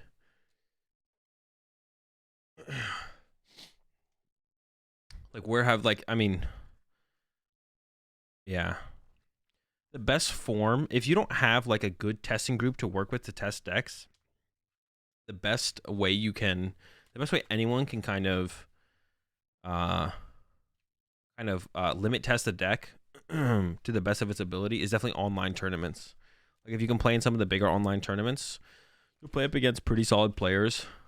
Besides that, PTCG ladder is like okay. But yeah, if you're getting absolutely smashed in online tournaments, then your deck needs to be switched up. You need to play better, or it's just bad.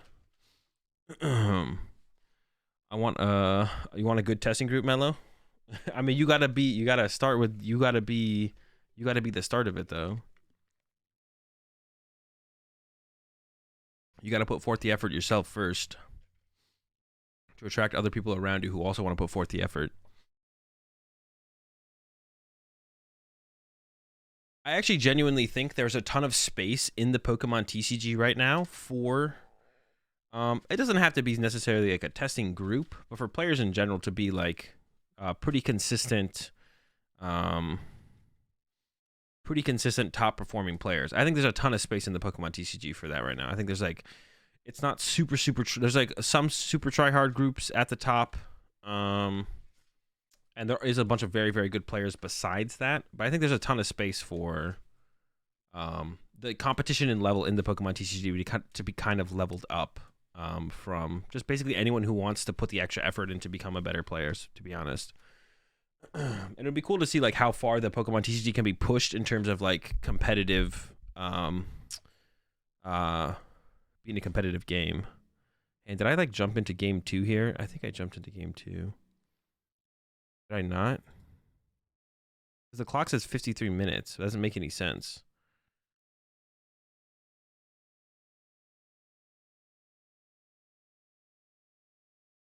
Am I trolling? The thing about Lattice people have vastly different experiences because of the hidden ELO system. Well, that's not true, though, Jesse. Like, you shouldn't have a vastly different experience because your ELO should be at the top where you're only playing against other people with top ELO. If you're not, then you have a lot to improve on just as individual play goes. So you should. I think I was in game 2 there, to be honest. I think I was in game 2. So you should definitely. Well, that's what I'm saying. Wait, I don't. Oh, you're saying like people's results as far as their deck goes. That's what I'm saying. Online tournaments are the best way to. If you don't have people to actually play with IRL, online tournaments are the best way to actually test. I feel like currently. If you don't have like a group to grind games with. DT Mew or Fusion Mew better? Probably DT Mew. Fusion Mew is like okay, but it's a little bit gimmicky. But it's all right. But I probably, if I had to pick between the two to play in a tournament, I'd pick Double Turbo Mew probably. All right, let's get it. Oh, hang on. Actually, I can pull up the lists again here for this one. Let's do the list. Let's do a list check real fast. Yo, list check. Raz. It's nice to be able to do this after the tournament as well. I would like to maybe I'll try and do this actually, to be honest. I could try and live. Dude, live VOD reviewing the European regionals is so bad for me though, because in my time zone, it like starts at midnight. I'd have to pull like an all-nighter. That'd be tough. It'd be like a 24-hour stream. Where I like stream into them playing the regionals. But I wouldn't be able to stay up for that, to be honest. It just will never happen. Which kind of sucks. Because I would like to be able to... Yeah. I would like to be able to do a thing. Definitely not explaining correctly what you're trying to say. I think I get what you mean. Go on a tear on the ladder with their pet deck because they are playing against people who aren't playing very good. Yeah, I got what you meant eventually, Jesse. Yeah, that's what I thought.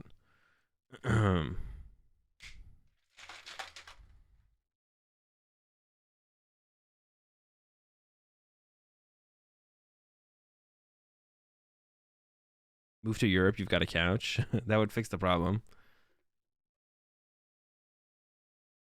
I'm not bringing the cat, though. All right, let's peepo some lists real fast.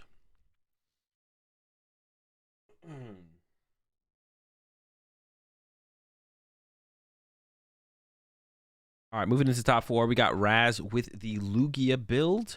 Nothing super fancy here. It does have that Irida, but in this matchup up against Leon with the Mew, the DT Mew, like the Irida's like not going to do anything too crazy. Although it could find the vacuum to get rid of Leon's Parasol to be able to use Yveltal to KO Mew. So actually, you know what? There's some potential for the Irida here.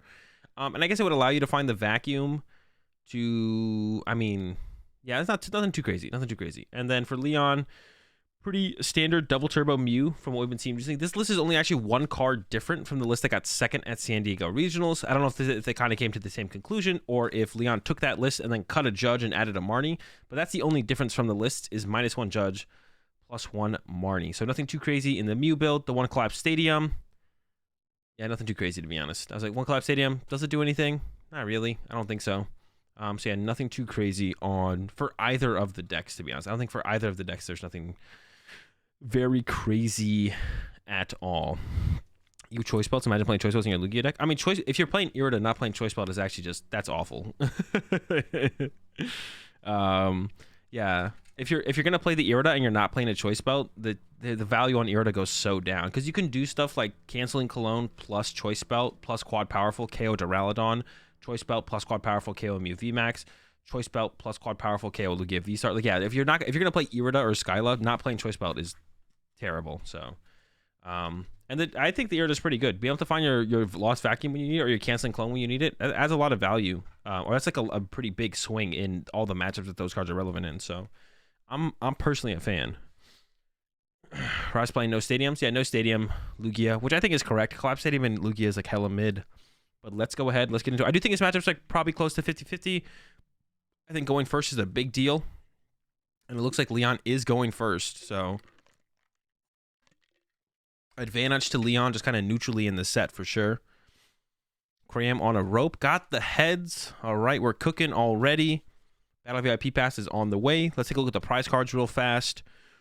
Yveltal's prize for Raz, which is actually kind of unfortunate. It's a good option early on to respond to Mew VMAX, especially if Leon can't find the Parasol, or Raz could find the vacuum.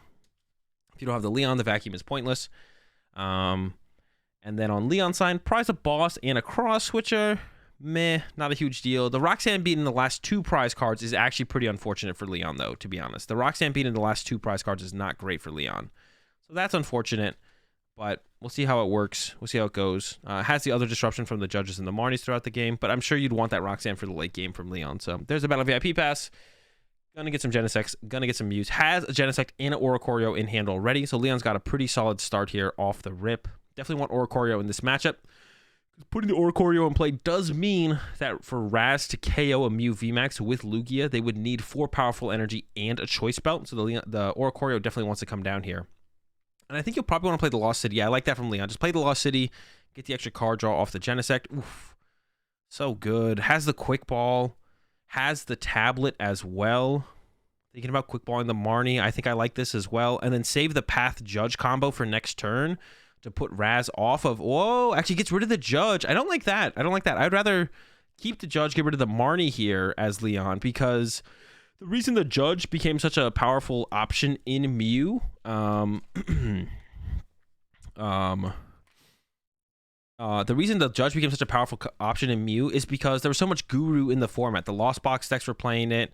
The Lugia decks are playing it. So now Raz can like set, I mean, Raz might end the turn with like Primate Wisdom, put a Research on top of the deck, and now Leon can't disrupt that Research top deck with the Judge. I don't like that play from Leon, picking the Judge over the Marnie there, or the Marnie over the Judge. I definitely prefer it the other way around. Would like to see them keep the Judge, quick ball the Marnie.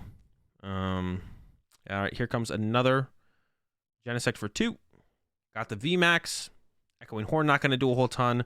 Probably not going to play the Path off the rip here. And that's like another reason, because like the play on this next turn from Leon wants to be Hand Disruption. You don't have to do the Hand Disruption, but it wants to be put Path Peak and play maybe Hand Disruption. But if you play Marnie, the Path to the Peak goes to the bottom of the deck. If you play the Judge, the Path to the Peak gets shuffled into the deck. And as Leon next turn, you probably want to play the Hand Disruption supporter to start your turn if your hand is really clogged. So it depends on what Leon's hand looks like. But yeah, once again, I prefer the Judge keep over the Marnie, I think. We'll see how it plays out, though. All right. And yeah, the Mana Feast start here from Raz is pretty good. I think the best starter in this matchup as Lugia is probably Guru, because it gets your Guru in play, but it's also a 1-prizer in your active. Because as Leon, you don't want to KO a 1-prize Pokemon. You want to ideally KO 3 2-prize Pokemon. Sometimes you have to go through 2 1-prize Pokemon, but that's fine.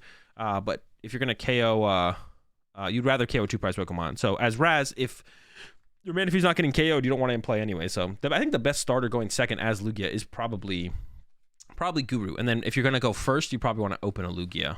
So we saw them put a Research to the front of the hand. So it looks like Raz is probably has a Luminion in hand. Luminion is not a card you want to put in play in this matchup. It's a really bad card to put in play, actually, because it opens up opportunities for your opponent to get easy 2-prize knockouts. The Lugia Vs and V-Stars, they have to work a little bit harder for. Raz is definitely going back in. Yeah, has Luminion. Gonna grab a Research.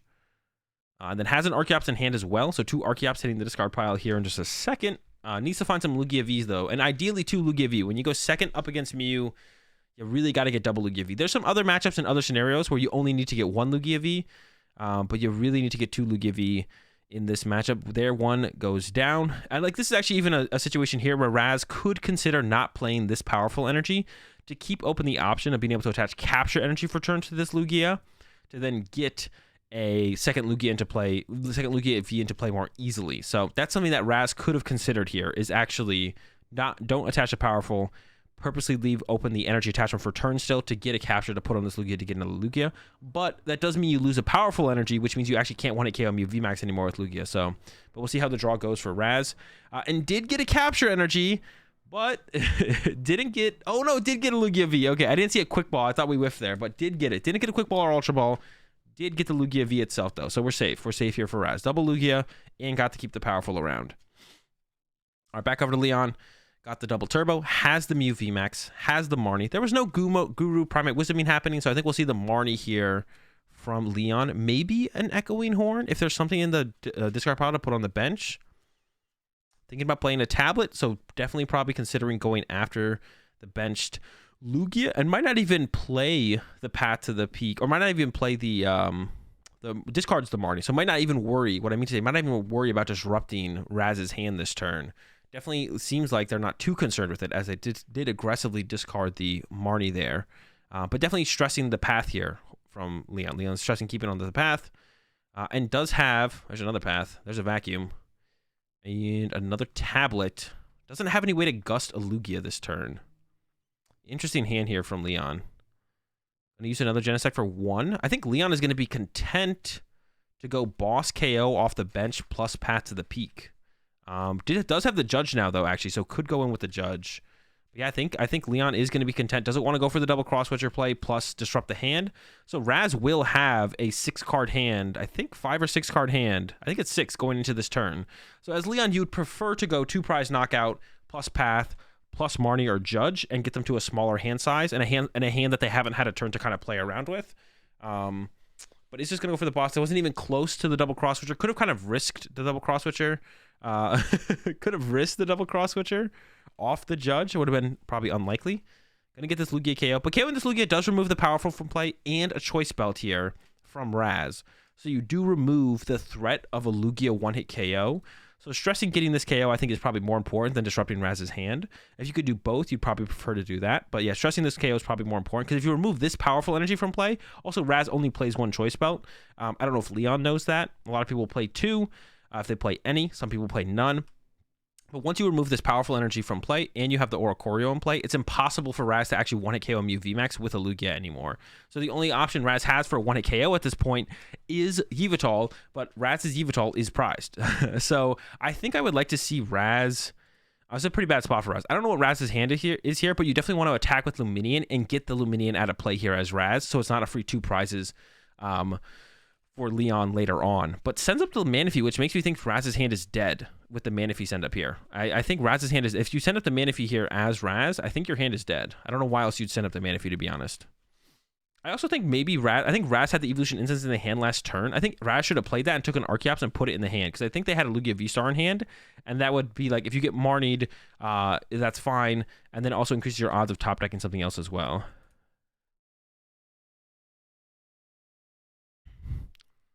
Yeah, and I think Raz is dead drawing here. It's pretty bad. Yeah, capped mana. Probably going to grab the Guru and hope that the Guru gets them out of this situation. There's the Guru grab. Needs to find Pumpkaboo. But this is really awkward for Raz, because if you get Pumpkaboo here as Raz, you have 4 Pokemon on your bench, and even though you have the Lugia V-Star, you can only get 1 Archeops in play. So actually, you really need to find the Lost Vacuum here as Raz, to be honest. You need the Lost Vacuum. I don't think 1 Archeops will win you this game here. Raz taking their time. And what's going to be there's the Evolve, and the Primate Wisdom is going to be on. Or do they have a Research in hand? Or are they going to pass? Maybe thinking about what to Primate Wisdom here.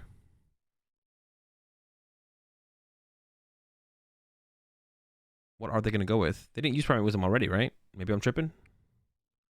Oh, they had to research the whole time? Oh, wait a second. Wait. Did they get that off the Guru? Did they use Guru and I didn't see the Guru happen? Because if they didn't... This is actually a really bad play from Raz if they went to get Guru. Am I trolling here? All right, I got to see this play out. This could have actually been a huge misplay from Raz. Let's see how this plays out. So capture. Energy comes down on the Manaphy. Searches out the Guru. Shuffles for Guru. Passes the deck to... No, Raz had a Research in the hand the whole time. So it's actually like a really bad misplay from Raz here. Because... Yeah, so this is a huge misplay from Raz. So what's going to happen now is... I don't know why is Raz stressing the... And they don't even Primate Wisdom before. So what's going to happen here is... so because Raz put a 3rd Pokemon on the bench, Raz can Research here. Raz's most common out, or most likely out to hit to bump Pat to the peak is Pumpkaboo. But if you put Pumpkaboo in play as Raz, when you use Summoning Star, you can only put 1 Archeops in play. If you only put 1 Archeops in play, I mean, you only have 1 Archeops in play, which means you're probably just going to lose the game based on that. And that opens up the play for Leon to go boss KO lone Archeops next turn, and you can never threaten a 1-hit KO in 1 turn from the Yveltal. So this is a huge mistake here from Raz to put this Guru in play. That's like a huge mistake. Yeah, that was pretty bad. That was pretty bad. And now Raz is, I think, thinking about whether or not it's worth Primate Wisdoming a card out of the hand. And I don't know if Raz top decked. I'm actually curious as well. We're going to go back a little bit further. I'm curious of what Raz top decked here, if we can see that. Yeah, I'm curious as to what Raz top decked.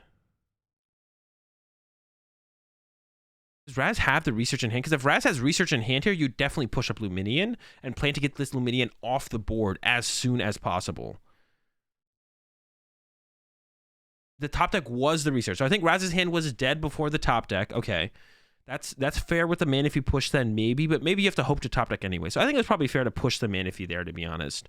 But now once you realize that you have the research, you should put capture on the active. I think is still fine, but you should fail the capture here. And then you play the research here as Raz. But then, you, like I said, your most common out, and there's the vacuum draw from Raz, but now you don't have the vacuum for the Parasol later to actually remove that the Parasol with the vacuum later for your Yveltal. So was very fortunate for Raz to draw into the vacuum. That was pretty lucky, but sometimes lucky. Got the vacuum. I could also, I mean, it's still awkward for Raz here. Could wait a turn, but like I said, now you don't have that as an answer for the Parasol anymore. And you could have gone quick ball for Punkaboo. I think Raz is realizing their mistake too. You see them shaking their head like, well, now this thing is just gone and I have no answer to the Parasol. Checking the discard pile. And now we can see some Archeops load up some energy. Like I said, probably got to get that Luminion out of play. And the bench is full. The bench is locked here from Raz. So if Raz maybe doesn't even realize that they don't have, Raz maybe doesn't even realize that their Yveltal's prized. That's possible as well. Maybe that's why Raz thought they messed up so bad. Raz was like, oh, well, if I didn't have Guru on my bench, I could have, you know, quick balled for Yveltal and I could have one-hit KO'd this Mew, but now I can't do that because I benched this stupid Guru. They maybe didn't even realize the other play, to be honest.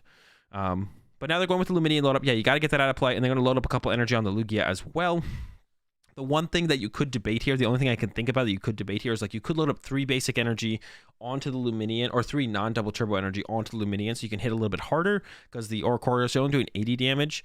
But I don't think that prevents Lugia from getting the 2-hit KO or Charizard coming and getting the 2-hit KO. So it should be fine to like go with the double turbo here. Because if you only load up energy on Luminion and leave no energy in play, once you retreat the Manaphy, attack with Luminion, shuffle all the energy back into the deck, I have no energy in play, then Gust KO Archeops from Leon becomes a really strong play. So you probably don't want to do that.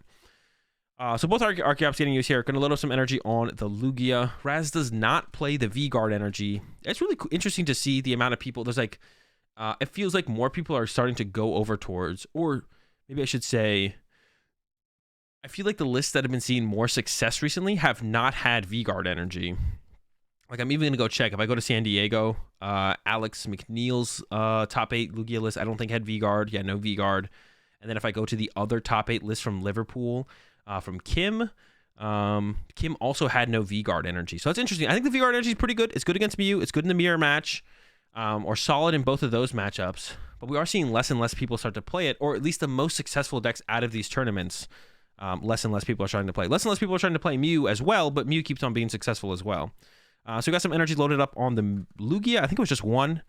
And then the shuffle back into the deck from the Luminion. Yeah, Raz shaking their head again. So once again, I don't think Raz was a big fan of how they played that out there, for sure. Only 1 capture on the Lugia is interesting as well.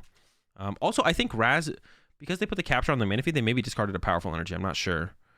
Okay, over to Leon. Couple play options here for Leon. Could try and KO the Lugia, but I think the better play here from Leon, probably in the more realistic play, would be to go KO Archeops, but Leon's getting aggressive here. Double tablet down. Leon is going to go for the 1-hit KO on this Lugia for sure. Yeah, Leon's just getting aggressive here. He's going to go all out here for this 1-hit KO. And yeah, Raz shaking their head again. I like seeing the emotions from Raz. There's the double cross switcher. And once again, this is like this would have been a great situation for that V-Guard energy. Just kind of talk about like other ways that people play the deck. Here comes the judge. I actually was interested to see if Leon maybe would have played that vacuum there to discard that other. It thins out the vacuum. It thins out the double turbo energy. So I think actually I would have liked to have seen Leon play that vacuum there. I don't know what Leon's saving the vacuum for. Maybe trying to still have the option of like a late game path plus a way to bump it, but Leon still has like another Lost City and another Collapse Stadium. So I think I would have liked to have seen Leon play that vacuum there, discard their other 4 Seal Stone, and get rid of one of their double turbos, because I don't think you really need that 4th double turbo energy. It could come back to bite you, but I think it's not likely to. All right, Cram. Is Leon cooking? And Leon's not cooking. Still has some draw power here, though, to get into. One more Genesect left as well. Drew a whole lot of nothing so far, but he got another Cram. Cramming away a cross switcher is really painful, though. There's the heads. All right. So we should see goes for the tablet, actually. Could go for the choice belt. But I think is maybe thinking, okay, if I get the tablet here, then I can Parasol this Mew, and then it can't die to anything. It won't be able to get KO'd by Yveltal, and there's nothing else in the deck that Raz plays that could KO it either. So if Leon can find the Parasol, so goes for the, I think I like that as well, the tablet, and then try and find the Parasol to make it impossible. Have an Ultra Ball here as well for Leon, so could fully thin out the hand before this last Genesect draw as well. There is the Lost City. Decides to hold the Ultra Ball though. 2-3, doesn't get to the Parasol, but luckily for Leon, Raz did prize the Yveltal. So not going to be a huge deal here. And we're just going to go see a retreat and another Techno Blast for the KO. It does go with the damaged Mew. This is an interesting choice here from Leon. So what this will do is it gives Raz a way to get a one-hit KO this turn. Raz can now go, unless I'm tripping, Lumineon did 80 damage. Charizard does 250. So because Charizard does 250, minus 20, 230. So Charizard can KO this Mew this turn. It's interesting. Now, Leon doesn't know that Raz's Yveltal is prized. So what Leon's trying to do is be like, okay, I'll give you this Mew. You KO with Charizard, and then my next Mew I'm going to set up with Parasol, and you can't KO that with Yveltal. So yeah, I think this makes the most sense from Leon. Of course, we know that Raz's Yveltal is prized, so if Leon had attacked with the bench Mew, Leon basically just probably wins the game guaranteed, like on that attack, to be honest. Now Leon does have to find the Parasol, but Mew's pretty good at finding cards, so I like the play from Leon. Yeah, Leon does not know that Raz's Yveltal is prized. So, all right, so for Raz now this turn. I'm sure Raz has a little bit of a sigh of relief because, like, okay, there's hope for him. Now at this point, you can go Charizard this turn and then look for the Yveltal on the next turn. So Raz is like, okay, I can actually win this now. I have a chance here. And I imagine that's what we'll see here from Raz will be the KO on the active with Charizard. I'd be curious to see if a different play happens, though. If anything besides that happens, I'm definitely curious to see what happens. Also, Raz probably wants to fill up their bench this turn to play around Echoing Horn. I think Leon did discard it on turn 1. But I'm not 100% sure. I think Leon's Echoing Horn might be in the discard pile here. But I don't know if Raz knows if Leon plays Silene or not. So, I mean, Silene plus Cross Switchers could happen with the double heads. But let's take a look. Yeah, I think the Echoing Horn is in there. There's 3 Cross Switchers as well. So even if Leon plays Silene, Leon would have to get double heads. Leon would have to get double heads and recover Cross Switcher and what's it called? And a I'm like already tripping here. What is it? Cross Switcher and something. And the Echoing Horn. There we go. So we'd have to play Leon or play Silene, get double heads to begin with. But Raz fills up the bench, play around that, might as well get the Raikou in play, be like, well, maybe play Silene, maybe they do, maybe they don't. Let's play around it. Does that. Gets the Aurora onto the Charizard. You just need the 1 energy here. Checks the hand. And looking good for Raz, I think, to go ahead and swing. But literally, I think this game is going to all come back to the big mistake that Raz made, where I think Raz would have actually won the game if Raz didn't make that mistake. But we'll see how this plays out here. I'm very curious to see how this ends up playing out from here, because I think Raz is going to get full punished for the mistake they made in the early game. So here comes the retreat. The Charizard is going to get the knockout for 3 prize cards, and it will get Raz the Yveltal off the prize cards here. Capture energy to the bench, of course, classic. Maybe a Primate Wisdom is going to come down. I don't know if Primate Wisdom's already been used. All right, second Archeops coming in from Raz. Probably going to load up an energy on a bench Pokemon, or maybe just going to check through the deck to see what's in there. Maybe a double turbo load up just for a retreat cost. Maybe not. Maybe yes.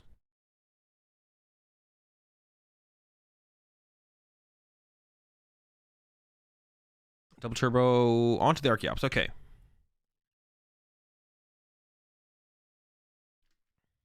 What do you have to decide with Archeops what you're getting? You can decide after you can take your energy and then pick a Pokemon, right? All right, Charizard, knockout, 3 prize cards. So now Raz gets the Yveltal.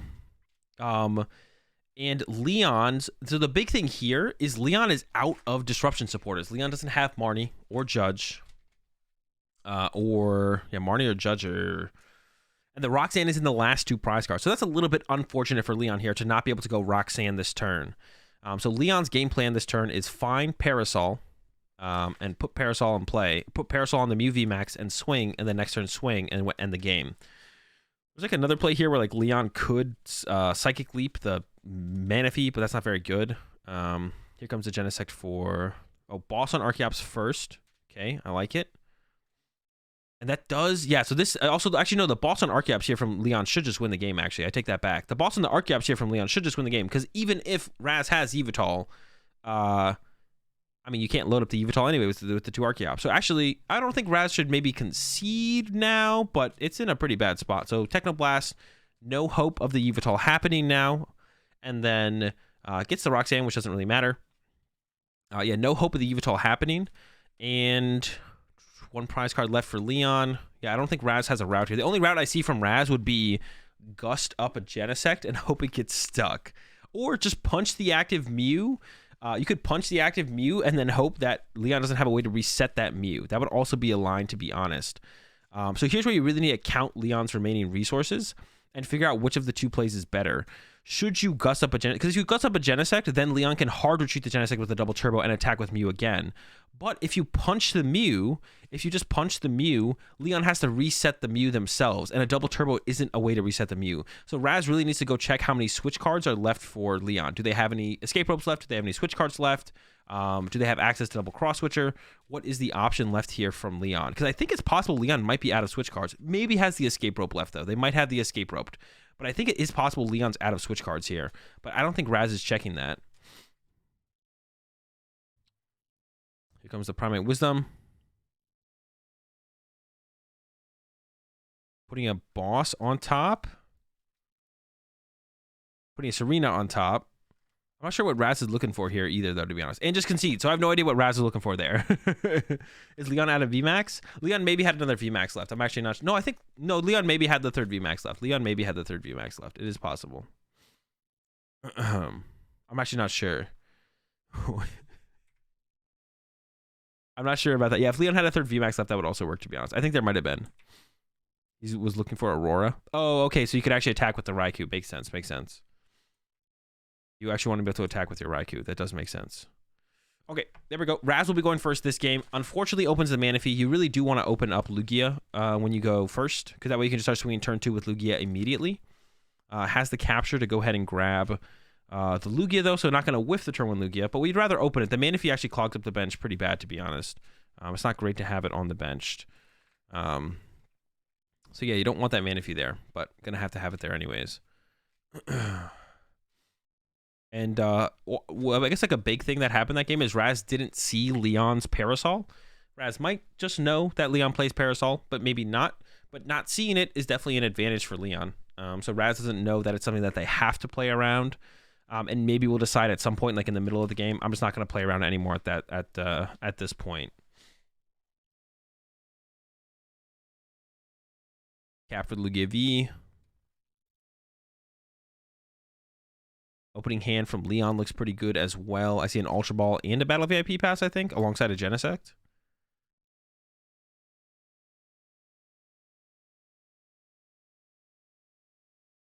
Shuffling up. Yeah, Yveltal is in the prize cards again. That is unfortunate for Raz. Oh, I didn't mention the... Oh, double Genesect for Leon, though. So a little bit of an unfortunate prizing. I'd say more unfortunate for Raz than Leon. Double Genesect, I don't think is as bad as prizing Yveltal. So that's pretty unfortunate there for Leon. Not as unfortunate for Raz. Raz benches the... I don't like this Charizard bench here. I would just pass here, yeah. You already have the Manaphy in your bench. It already has like a bad bencher. No Archeops in the discard pile turn 1 either for Raz is not great. So yeah, double Genesect prized here for Leon. Not going to be great. And on Raz's side, the Yveltal... I think the Yveltal prize is worse, though. Yveltal being prized, I think, is definitely worse here for Raz. Little prize checking going on for Leon. And then on this turn for Leon, you're just looking to put a Path to the Peak in play. But even after this start, to be honest, I don't even know if you're stressing too much at all as Leon. I would just like get... Probably, I don't know, actually, in this situation as well, I don't even know if you like putting Oricorio in the active or leaving the Mew V in the active. It almost feels like it's the same thing. If you do leave a Mew V in the active, it does open up a line for Raz to go like KO active, Gust KO, Gust KO. But on that last Gust KO, you can hit them with like Path Roxanne. So I'm curious to see what Leon ends up leaving in the active here. I feel like it might end up being the Oricorio. The thing is, if you leave the Oricorio in the active, though, that does open up the opportunity for Raz to take a knockout on a Mew VMAX with only 3 powerful energy. So you don't force that 4th powerful energy out of Raz. And then Raz could still go KO Oricorio, KO Mew VMAX, KO Genesect. And it's like it's the same 3 KO knockout. So we'll see what Leon ends up going with. Yeah, like I said, I'm not convinced one way or the other. Here's a draw for 4. We're dropping frames as well. Ultra Ball coming down from Leon. I don't know if I love just using the Ultra Ball like that. I wouldn't have hated to see the Quick Ball on the Collapse Stadium instead and hold both Ultra Balls, because you're not stressing too much on this first turn as Leon, I don't think. Unless Leon's really trying to get the Path to the Peak, I guess, then maybe you want to draw into it, because you don't really want to use your Forest Seal Stone if you don't have to. You'd rather just draw into it, and you don't want to have your follow-up to your Path to the Peak be a Collapse Stadium either, so that's not great either. Well, I didn't know about the technical issues in this one, to be honest. So you might have to skip ahead a little bit. Yeah, we'll have to just kind of skip through it. Wait, is this my fault, or is this the stream's fault? Is this on me, or is this on the stream? Hold up.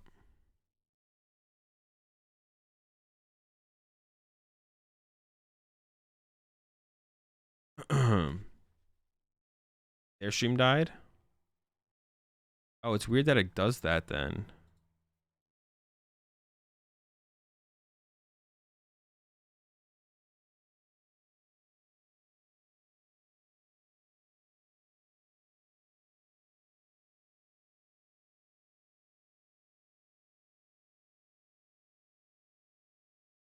And I'm trying to get it.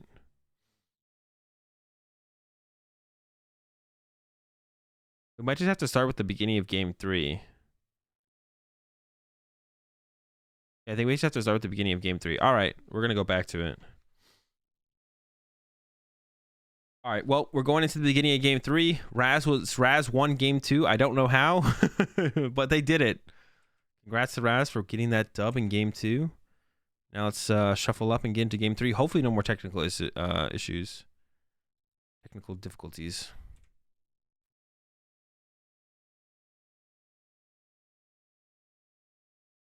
All right, so Raz finally doesn't prize the Yveltal, which is nice to see. But on Leon's side, did prize double Mew VMAX, but one of the Mew VMAXs is in the first 2 prize cards, so we'll definitely run into one of those early on, and it won't be a big issue probably. Heads on the Cramomatic does lose the Choice Belt. That's not a huge deal though, I would say, especially with no tablets prized.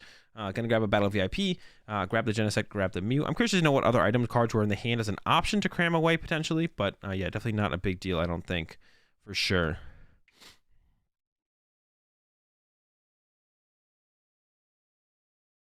There we go, Battle VIP. Ultra Ball away the 2 supporters. Yeah, I guess you kind of had to play it out this way, to be honest. You could have held... Nah, you kind of had to let it go this way, probably. Grabs another Genesect. Triple Genesect on the board.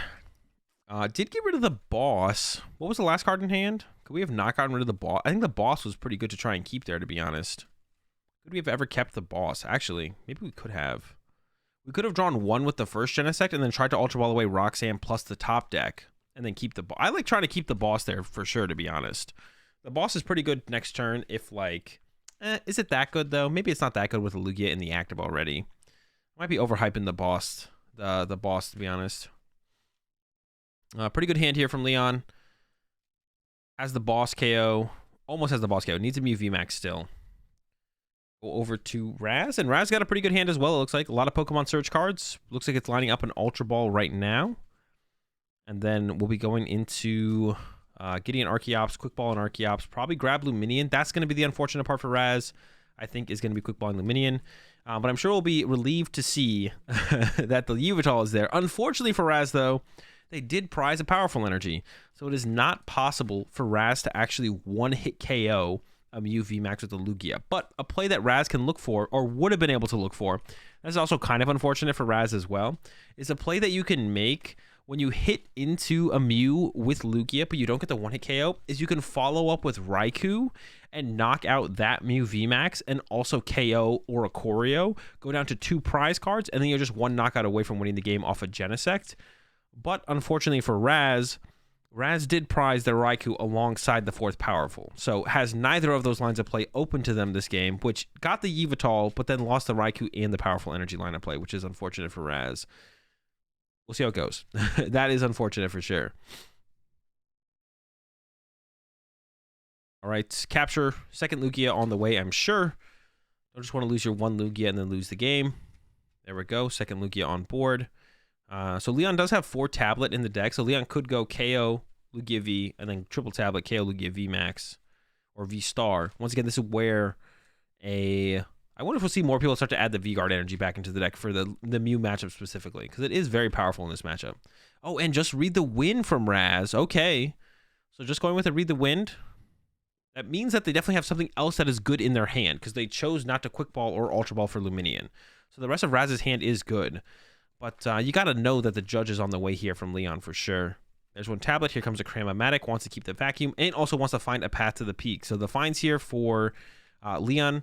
This is probably going to get a Mew VMAX, I would assume. And then we're going to see some Genesect draws happen maybe, and then go for the Judge plus Path play from Leon.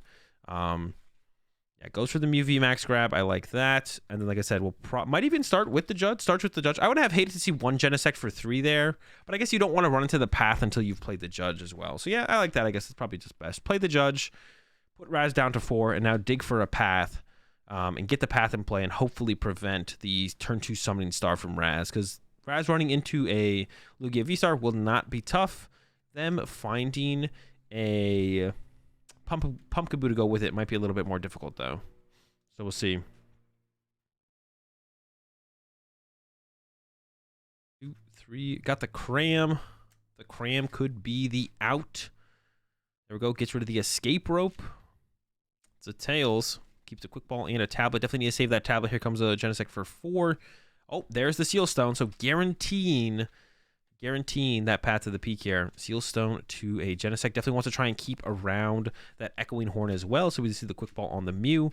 Probably just going to fail it. Could grab another dead Pokemon and then Quick Ball that one away, but I don't think there's any other dead Pokemon to lose here from Leon. So hoping to see the path off of these Genesects and hoping to save the Seal Stone for a future play.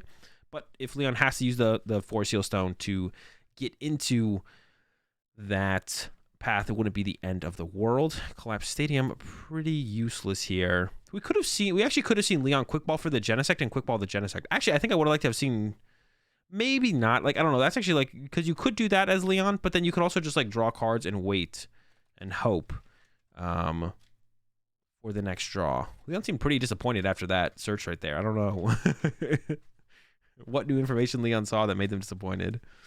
Yeah, you could have like Quick Balled 4 Genesect and then Quick Balled away Genesect, but that means you don't have a Quick Ball to thin out your hand again after that. But I think that's fine, because then you're drawing +1 card, and there's 1 less dead card you could see to begin with. So, all right, 2 cards here. Does not get the path to the peak, but still has the 4 Seal Stone. Doesn't want to use it. You saw how much Leon did not want to use the 4 Seal Stone here, but I don't think it's that big of a deal. Yeah, I don't think it's that big of a deal. I assume the path is what Leon's going for here. Yeah, there's the path to the peak. All right, there we go. And then we'll see the retreat into the Mew VMAX, take the knockout.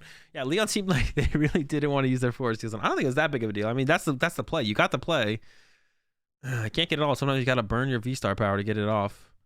And here we go. 2 prize cards. Gets the big thing here is gets the Mew VMAX here for Leon. Gets the Mew VMAX. All right, can Raz pull together a Lugia attack this turn is the question. I'm looking at the hand. I don't see a ton to work with. It does have the Irida, though, and now has an Ultra Ball. So could go... Oh, boy. So could go Irida for Quick Ball plus Manaphy, and then Ultra Ball for Lugia, but then you'd be leaving yourself with a dead hand. Can we ever get around that? So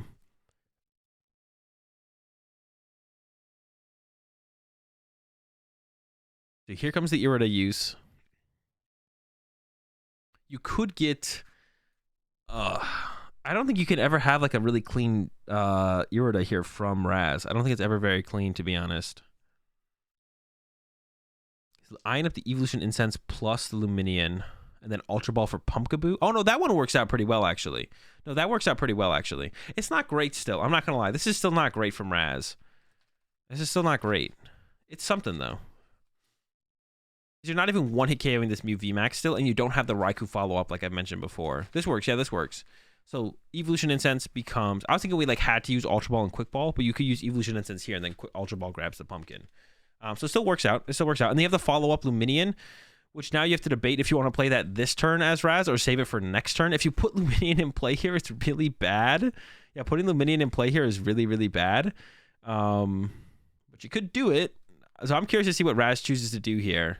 You played your supporter for the turn, of course, but like Leon could put another Path to the Peak in play. And Leon knows that your hand is a lone Luminion and you're not drawing prize cards. So simply a Path would be able to slow them down from any options on the following turn. If Leon could just find a Path to the Peak, that would put a pretty big stop in the play. So I'm curious to see what... I almost feel like as Raz, you have to put the Luminion in play. Because even if Leon just has Retreat to New Mew VMAX plus Path, like that's a fine play from Leon on this next turn.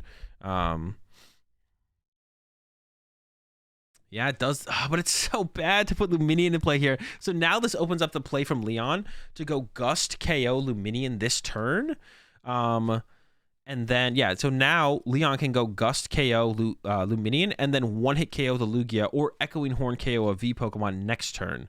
And if Raz went for... Oh, Raz is going for it. But if Raz goes for this play of Shuffle Luminion back to the deck, then that leaves Raz with just one Archeops in play. And Leon can do the same play they kind of did on the previous game where they just chase an Archeops here. So Leon going chase Archeops here is really, really good now.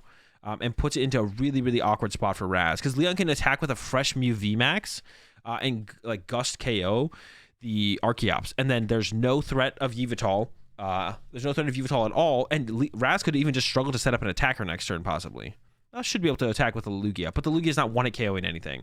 So I think KO Archeops here is the correct play from Leon, just to remove the threat. Also has the Echoing Horn, actually. No, so it has the Echoing Horn spot now, too. So could actually go Echoing Horn to get that Lugia V onto the... I actually like the Echoing... Well, Echoing Horn is weird, actually, a little bit, because it does require you to play a Power Tablet. And if you play another Power Tablet here as Leon, then you can't actually KO a Lugia V-Star anymore. Like one-hit KO it as Leon. If you play one more Power Tablet down here as Leon, you can't one-hit KO Lugia V-Star anymore. But maybe that's fine. Maybe that is fine. It would also lock up Raz's... It would lock up Raz's bench a little bit more. I guess that doesn't matter too much because Raz hasn't Research in hand, so Raz isn't trying to go like Luminion plus Attacker next turn. Because you put another Pokemon in play. So I'm curious to see what Leon goes for here. Leon might just reach for the one-hit KO on the Lugia V-Star, to be honest. So undecided here with the play, actually. So plays one... That's actually interesting. Plays one tablet. Okay, there's the boss on the Archeops. So played one tablet. Interesting. Did Leon played a tablet already, right? I'm not trolling with that. So I like the Archeops KO here, but it's curious that Leon played a tablet there. Chose to play a tablet. That's actually curious. Okay, there's the knockout. So it's going to get awkward for Raz. Okay, so I don't think Leon can actually one-hit KO a Lugia anymore. I could be wrong. I think there's a choice belt and a tablet in the discard pile. Well, now there's one tablet. I think there's two tablets and a choice belt in the discard pile. I might be wrong, though.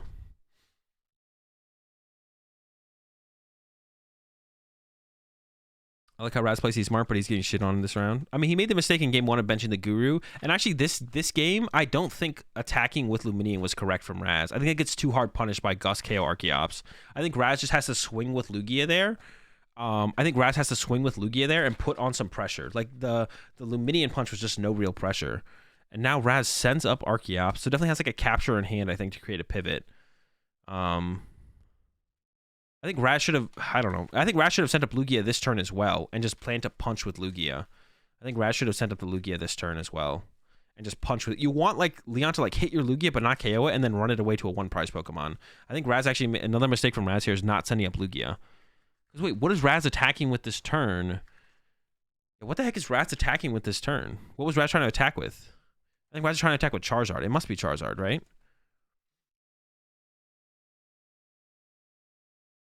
We'll see, though.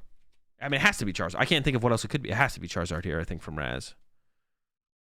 I guess Leon still does have the Echoing Horn. So Leon could go KO, KO. Actually, I forgot about the Echoing Horn because I was thinking like if Leon goes KO Archeops, Leon doesn't have a knockout anymore to take, but Leon can Echoing Horn a Lugia V onto the bench and knock that out for his last 2 prize cards because Raz might struggle to fill their bench. But even if you whiff that, I think Leon possibly could go like 2-hit KO the Lugia even at that point as well. Oh no, we're losing them again in top 4. Did they make a comeback here? Does the stream recover? All right, looks like we're good for now. Frames are dropping. All right, so what's Raz's plan here?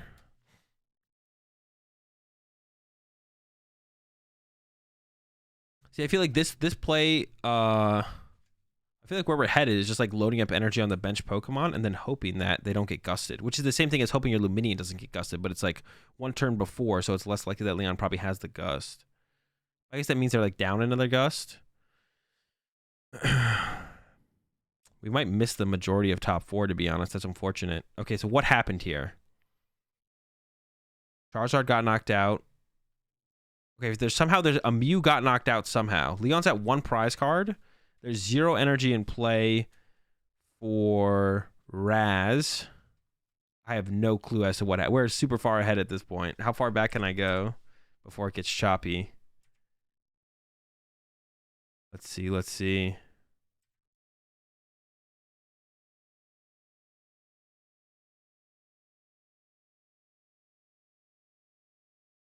No, we're still not out of the woods yet. Yeah, we're not gonna get a full read on this game. It looks like it looks like something got 2-hit KO'd, and then Archeops got cleaned up, and now I don't think there's any way for Raz to actually win the game. There's no way for Raz to get energy in play.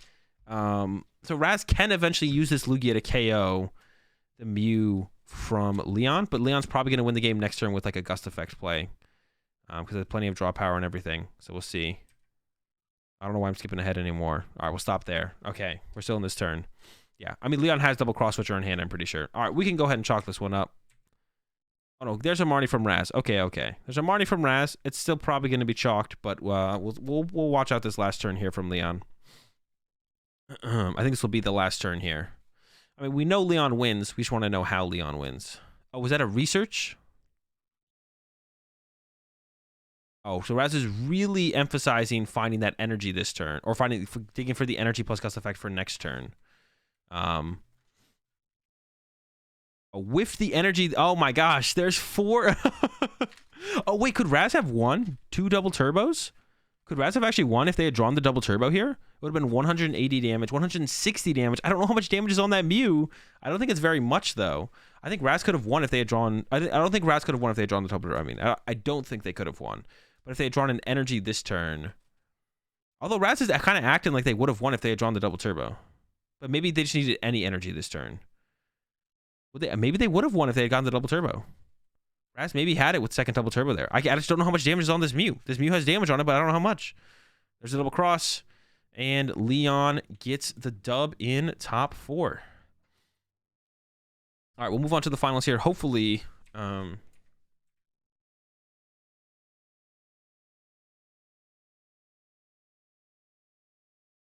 hopefully it's not choppy. We'll see. They stay dropping frames out here.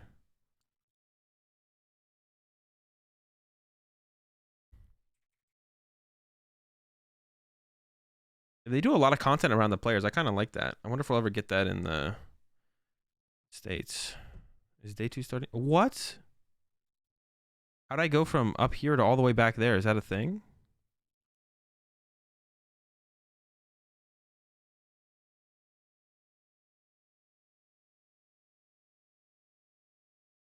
Who actually like runs the production for this? Is Connor from Limitless? Is he just doing it all? Is he just doing it all? Like, is he the lead production guru? All right, I'm gonna pause it there. I'm gonna run and use the bathroom chat. I will be right back, and we're gonna get into the finals. Stefan with the Gudra versus Leon with the Mew. I'll be right back.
All right, chat, let's get it. Finals time.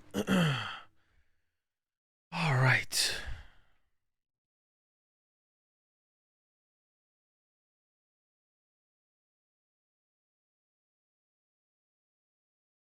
Do.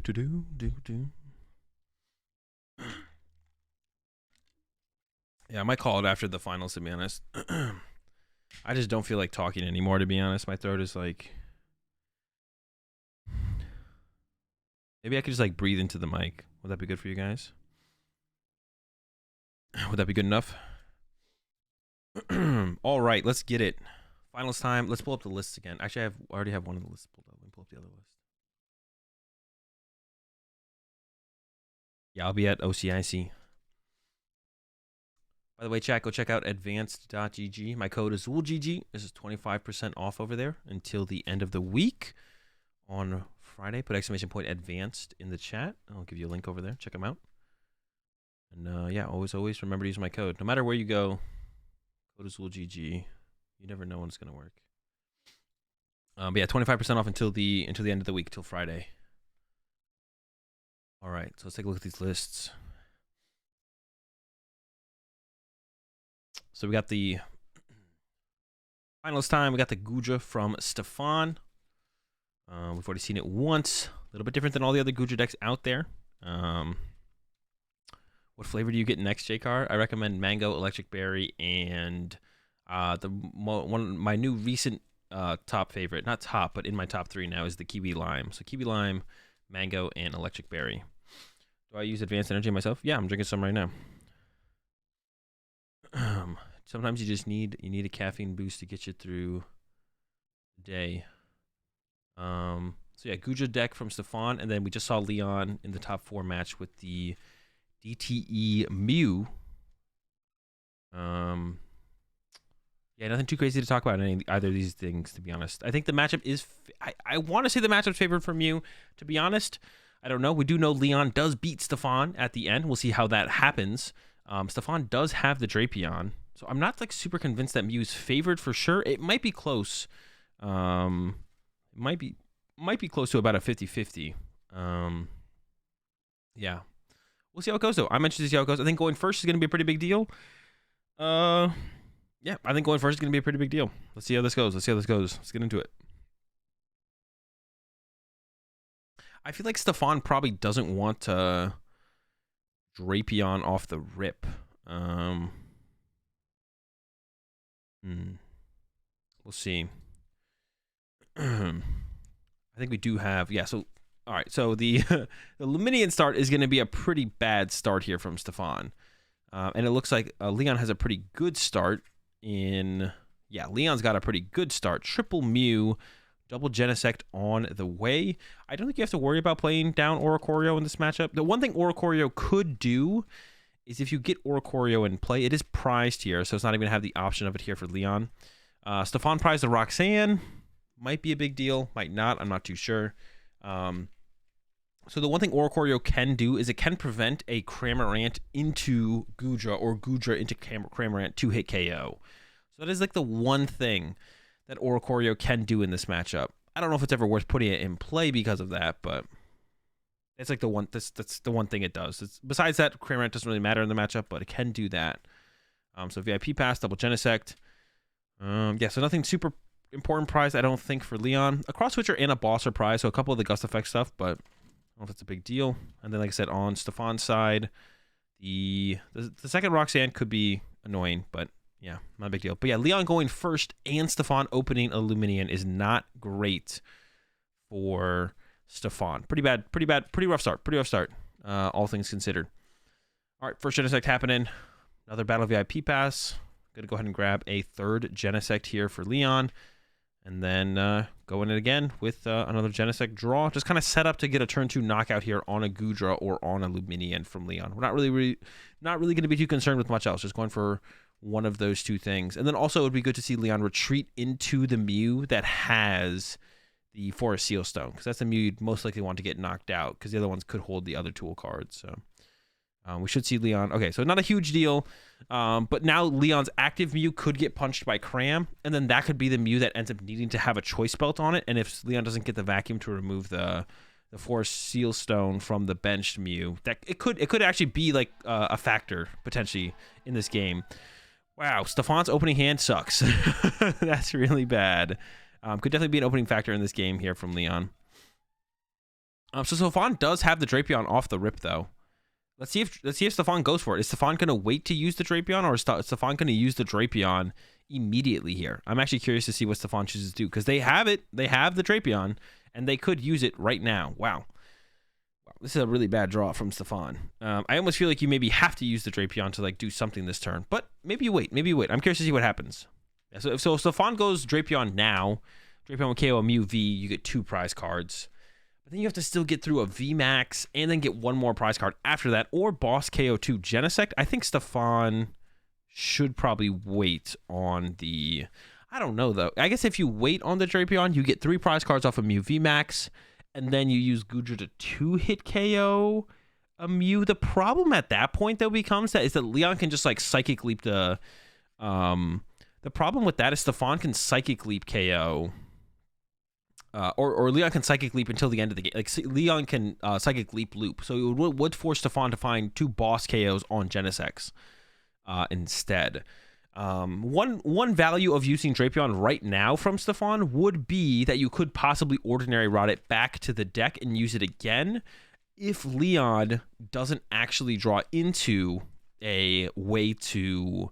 it doesn't draw into the Lost City, to actually Lost City the Drapion. So that could be in Stefan's mind. Stefan might be like, what if I go Drapion, Rod, Drapion, and then Gust KO with Goodra?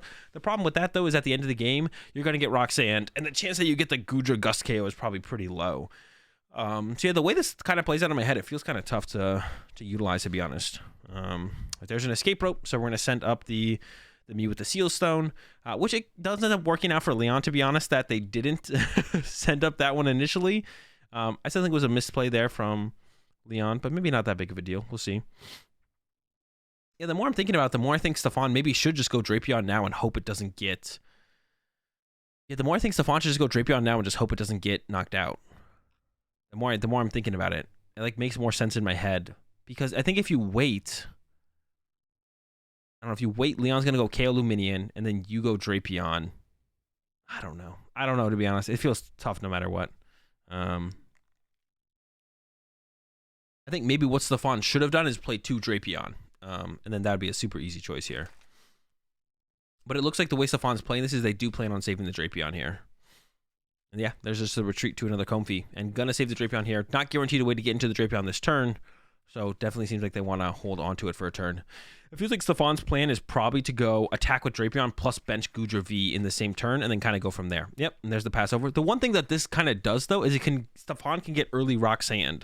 If Stefan waits to like go Drapion KO Mew VMAX. Okay, Stefan just making sure that Leon uses the correct die to roll with a cram on a tablet. And Leon is going to go search through the deck and grab, I don't know, probably some way to KO. Ooh, I end up Pat to the Peak, actually. We got the boss, so we're going to boss KO Luminion, I assume. Could go Judge Path, though, here from Leon. I don't hate Judge Path. Probably definitely wants to put Path down to stop the potential of the Drapion. Yeah, I don't hate the idea of Judge Path. Judge Path could be kind of cool. Instead, and just take the 1 prize knockout. How bad do you want to get this 2 prize on the Luminion? I guess is kind of the question here from Leon. Losing a tablet is probably fine as well. All right, so we're going to go for the 2 prize knockout. Boss on the Luminion, and then here comes Genesect number 1 for 2. Pretty dead. Does Leon want to commit to the path? I mean, I think you still do, right? The only good play here from Stefan would involve Drapion, so if they don't have the Drapion, you have a Judge at least, and some prize cards to work with to maybe put together a play. Didn't get the vacuum off the prize cards.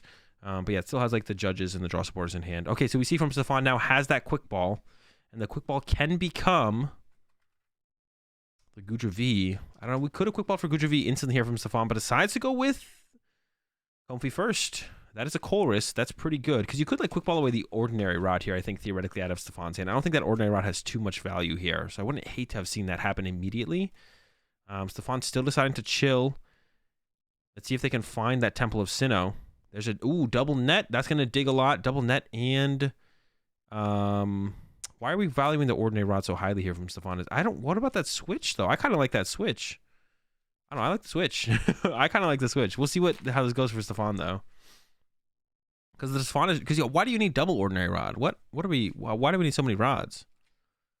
I think I like taking the switch there better from Stefan. That equals +1 Comfy use. What taking the second switch card does. So I'm kind of a fan of that. And you could definitely quick ball away Guja V-Star here as well. Rod gives back Lumine so it can't get horned. That's true. That's true, I guess. And then maybe you want to keep the other rod after that to... lead to... I don't know. What do you want to keep the other rod after that for? Maybe to recover the Drapion? Yeah, I guess that could be a thing. Yeah, it prevents the horn. That is true. I didn't think about the horn prevention. Are we finally going to see the quick ball from Stefan? Now Stefan's thinking about it. Going to give up... I think you can give it the Guja V-Star here, to be honest. I like the Water Energy Keep, because if you get Temple of Sinnoh, which is what you're playing for this turn, I feel like, as Stefan, if you get Temple of Sinnoh, then you could wait one more turn to pull off this play, I guess, from Stefan, maybe. You don't really want to wait one more turn, though, I don't think, actually. I take that back. You could. You don't want to. Could give up the boss. I think you could give up the V-Star. I think by the time you need a Guja V-Star, you'll probably find one. I could be wrong on that, though. Maybe we do need to keep this around and have it instantly. We did prize one as well here for just Stefan. So gives up the boss. Goes for the Guja V. Still needs to find a Temple of Sinnoh, though. Oof, there was one. Was there one on top of the deck? I think there was one on top of the deck. The next Comfy, it was ready to go. It was going to get the Temple of Sinnoh. That's why you try and never look at the top card of the deck. I think it was a Temple of Sinnoh. It might not have been, but... yeah, I guess it makes sense to take the Ordinary Rod. But do you need both Ordinary Rod? I don't know. Because one would get back the Luminion. The second one, I guess, could recover Drapion if Leon goes KO Drapion. Because you do want to get that Luminion probably out of the discard pile, like, right now. Oh, yeah, okay. Guja, Temple of Sinnoh, okay. Stefan has the play. Guja comes down. Comfy comes down. Drapion comes down. Probably want to Ordinary Rod right now so your Luminion doesn't get Echoing Horn. You don't have to worry about that anymore. But you might want to actually draw with... I don't know, do you ever want Goon in this matchup? I guess Goon is good in this matchup because it can't... We might want to Genesect... Or you might want to Greninja first, though, actually. Unless we're treating the Comfy with the energy, actually. We might be retreating the Comfy with the energy there. I'm actually not sure if that's what's happening here or not. I think Stefan has... It could use Yeah, we have a switch, though. I think we should have seen Stefan use Greninja first before shuffling those cards back in. Oh, but it's committing the... wants to commit the energy to the Guja. But we have nothing in the hand. We got nothing in this hand here for Stefan. I think we should try and draw some cards there. Yeah, Stefan... Because Stefan didn't use Greninja, right? Did Stefan forget about Greninja, maybe? Stefan maybe... Or did Stefan use Greninja? Because now all of a sudden putting... Oh, doing the damage from the... I don't think Stefan used Greninja there. I think Stefan maybe forgot about using Greninja there. Because Stefan's hand was just trash. It's like it's like an Ordinary Rod and a... I don't even know. And a Guja V-Star. So I think we should have used Greninja there instead of attaching to the Guja. We need to find a Colress or a Roxanne or something for next turn. There was a Roxanne prize, but we're not guaranteed to get that, so... did get the Colress off the prize cards, but I think we... Yeah, I liked the Greninja use there instead. I think Stefan maybe forgot about that. Or maybe just liked it more. This is what I was talking about. When the Drapion happens, the early Roxanne can also happen. And that's what we're seeing here from Leon, is the early Roxanne. Probably... I'd have forgotten at that point. That's what I'm thinking maybe happened there, Panzer. Yeah, because I feel like using the Greninja was maybe a little bit better. In the end, we're getting Roxanne, so actually this play works out probably a little bit better for Stefan because we are getting Roxanne, but in the moment, it felt like the other play was better. So Leon's looking for a way to attack. Oof, so far the draw's not great. Oof. All right, draw's not great, but we're looking for a way to attack for Leon, as well as... Okay, here comes the vacuum. So we need a Mew VMAX here for Leon. Then you also need... Ooh, still no way to attack. I think has a... Am I tripping? Is there a Cramomatic? There's a Cramomatic, okay. Cram's happening now. Tails, okay. Genesect number 2. Still... Oh, we got the Ultra Ball, though. Should be chilling. Ultra Ball is live. Probably want to keep around the Mew V just for some Psychic Leap shenanigans that could happen at the end of the game. Oh, no, there's 3 Genesect on the board now, so I actually don't think that's going to happen at all, to be honest. There's a Mew VMAX. A Technoblast will get a KO. Another Mew VMAX is in the deck. There's the Goodra V on the bench to be potentially taken advantage of. There is an Ordinary Rod left for Stefan to recover this Drapion, potentially, but it's on the bottom of the deck. And Leon still could draw into a Lost City, which means the Drapion might go to the Lost Zone. We'll have to see on that. Here we go again. Genesect for 3. No Lost City so far, but another Genesect can be used here. Leon, interestingly, prioritizing keeping the last Mew V around. That might be just in case a Genesect gets gusted, I guess. If that becomes Stefan's out to win. But the chance that Stefan, from a 2-card hand off the Roxanne, has the ability to go Goodra, Gust, KO is pretty low, I feel like. If not impossible. So maybe discarding the Mew V would have been better there. I don't know. I guess Stefan maybe could have... Well, if you escape rope, you could still just send him to VMAX, I guess. I don't know. All right, last Genesect here for 3. Is there a Lost City? 2, 3. No Lost City. Okay. So the possibility of like Ordinary Rod plus Capture Energy or something like that is live, but the Ordinary Rod is also on the bottom of the deck for Stefan, so unlikely to happen here. But it is possible. It is definitely possible. I think Stefan will probably try and reach for that play, to be honest. To try and end the game this turn. If Stefan could just attack with a Goodra V-Star, though, that's not terrible, but the Echoing Horn is still live from Leon as well, so the Drapion, you need to get it. You need to either fill your bench or get it off the bench. And then also getting the Goodra V into a V-Star is also pretty important here as well. Yeah, so Stefan could just attack with V-Star to win, to be honest. Taking account of all the resources. I don't think there's anything too relevant fully gone here from Leon. Not that I can tell anyways. Another play that Leon can actually make in this matchup is like Boss plus Cross Switcher or like Escape Rope. Okay, so has the Colress for Stefan. Thinking about Comfy first, though, because if Comfy can find a way to shuffle the deck, you can get back into the Ordinary Rod play, which I think is the reason that Stefan is doing it like this.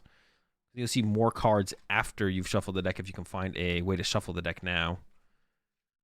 We might see Stefan do it again. Scoop up at the Comfy, send up Comfy, use Comfy. But then you do lose one of your switch outs. Let's see. Here comes the Colress.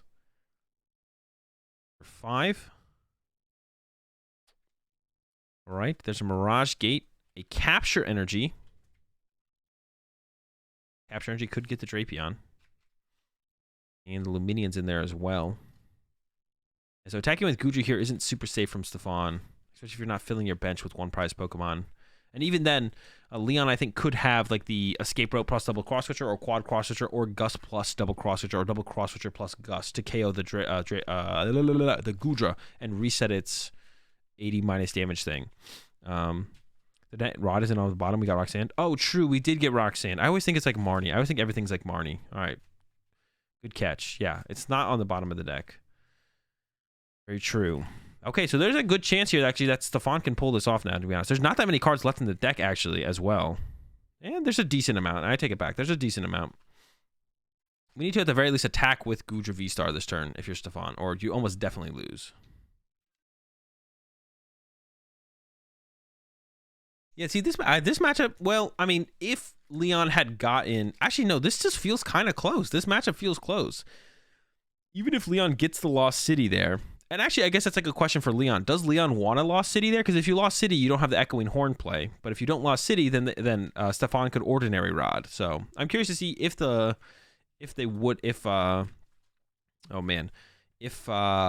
even would have, or if Leon even would have Lost City if they had it. There's a Goodra V-Star though for Stefan.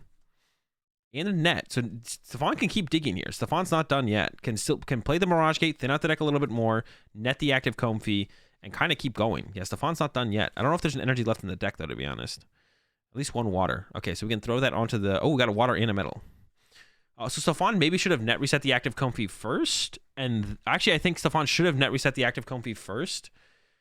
And then loaded one energy each onto the Comfies. Because then if you draw into another net... I think that makes the most sense in my head. Like if Stefan had net reset the active Comfy first, then we could have seen Stefan go Mirage Gate 1 to each Comfy, or maybe just do it to the bench Comfy anyways. But then you'd want it on, well, you'd put one on each depending on what you get off the Comfy. I think that would have been a little bit better. Yeah, I think that would have been, no, that definitely would have been better. I'm pretty sure that would have been better. Don't quote me on that, but I'm pretty sure. Once again, whiffs, I think, on... Oh, I guess hasn't attached return. Stefan hasn't attached return yet, so you could still attach to the bench Comfy here. Stefan did whiff again. on the ordinary rod, though, it looks like. I think that other card is an escape rope. We'll see, though. Gets rid of the capture energy. Is that last card to pick from? Is it the escape rope? It is. Escape rope's not great here, though. We could see Stefan play the escape rope. But I can't imagine that would be the play here from Stefan. So Stefan dug through a lot of cards. Stefan saw a lot of cards this turn. Did whiff the hit for the ordinary rod. Stefan's thinking about benching down another Comfy. You ever retreat into that Comfy to dig further for the ordinary rod? I don't think that makes any sense ever. Unless like Leon was going to misplay and off the rope they were going to send up. You could maybe play the escape rope here and just see what Leon does, though. I don't hate that, but maybe you want to keep the capture energy around to guarantee have an extra out to finding your Drapion. There's the retreat, but is it ever to the Comfy or is it... Stefan's not sure. I think you maybe just swing with Guja here, but that doesn't feel very good.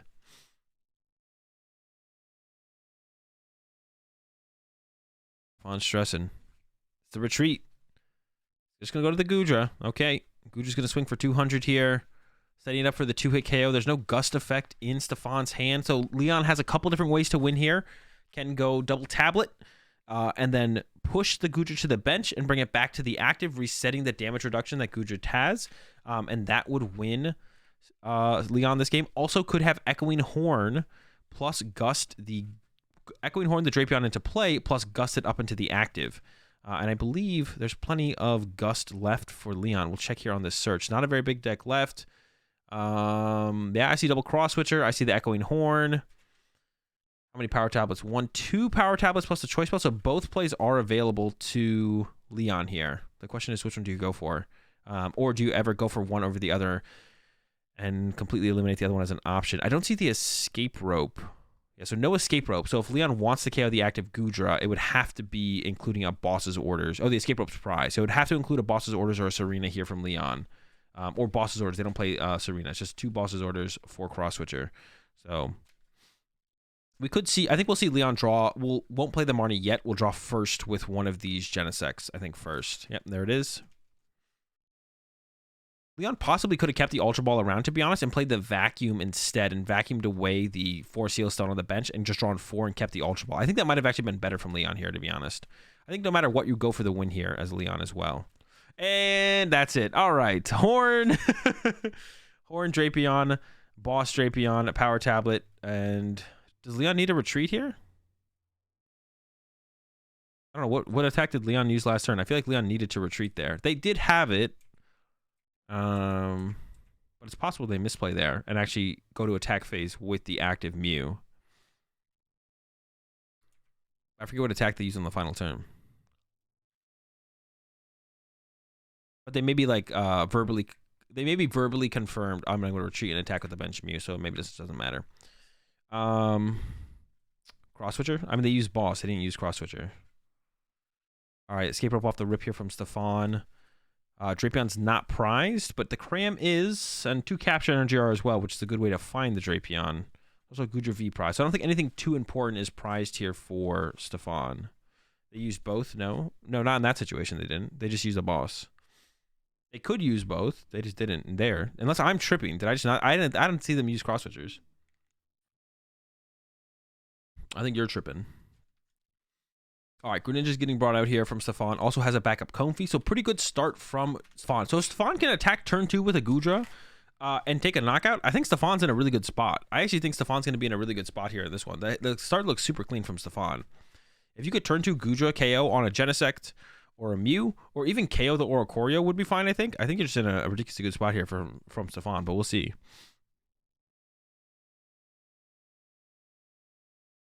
Do EU people just always be eating cinnamon rolls? I don't know. How many Europeans are in chat? How often do you guys eat cinnamon rolls?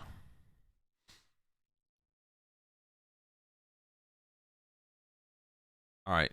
Greninja's getting used here now. There we go. Draw 2. Bunch of Comfies. Could even see all the Comfies hit the board, to be honest, because this would make it easier for Stefan to play around Echoing Horn in the future. So I would actually like to see Stefan probably bench this third Comfy here. And probably go for the Gudra V, I think. Yeah, I would like to see Stefan bench his third Comfy, I think. It's a good quick ball target, though, so that's actually maybe a little bit tough. Because if you get Marnied or judged here, you just lose it. And then it's going to be harder to play around Roxanne in the future. So I wouldn't have hated to see Stefan bench that Comfy there. Or, did I say Roxanne in the future? Echoing Horn in the future. You can play around Roxanne just... I mean, it would help play around Roxanne theoretically in the future as well, to be honest. But I meant Echoing Horn. You appreciate the 60-month resub there, Will. All right, Battle VIP from Leon. Just going to look to set up some Genesects. Not too much going on in the hand. Is there anything that Leon wants to find this turn? I mean, I think a Judge would be okay. Maybe a Marnie would be okay. And then the question is, I think Leon will maybe send up the Oricorio on this first turn. I think they probably will. Comes a quick ball as well to get rid of the Parasol. Grab a... I think a third Genesect is going to be the grab here, probably. We'll see. Yeah, lines up the Genesect. All right, going to grab the Genesect. Genesect, Mew. Genesect. I'm going to see some card draw. Yeah, like, does like Path to the Peak matter on this turn? Not really. I don't think you're trying to shut down the Drapion yet.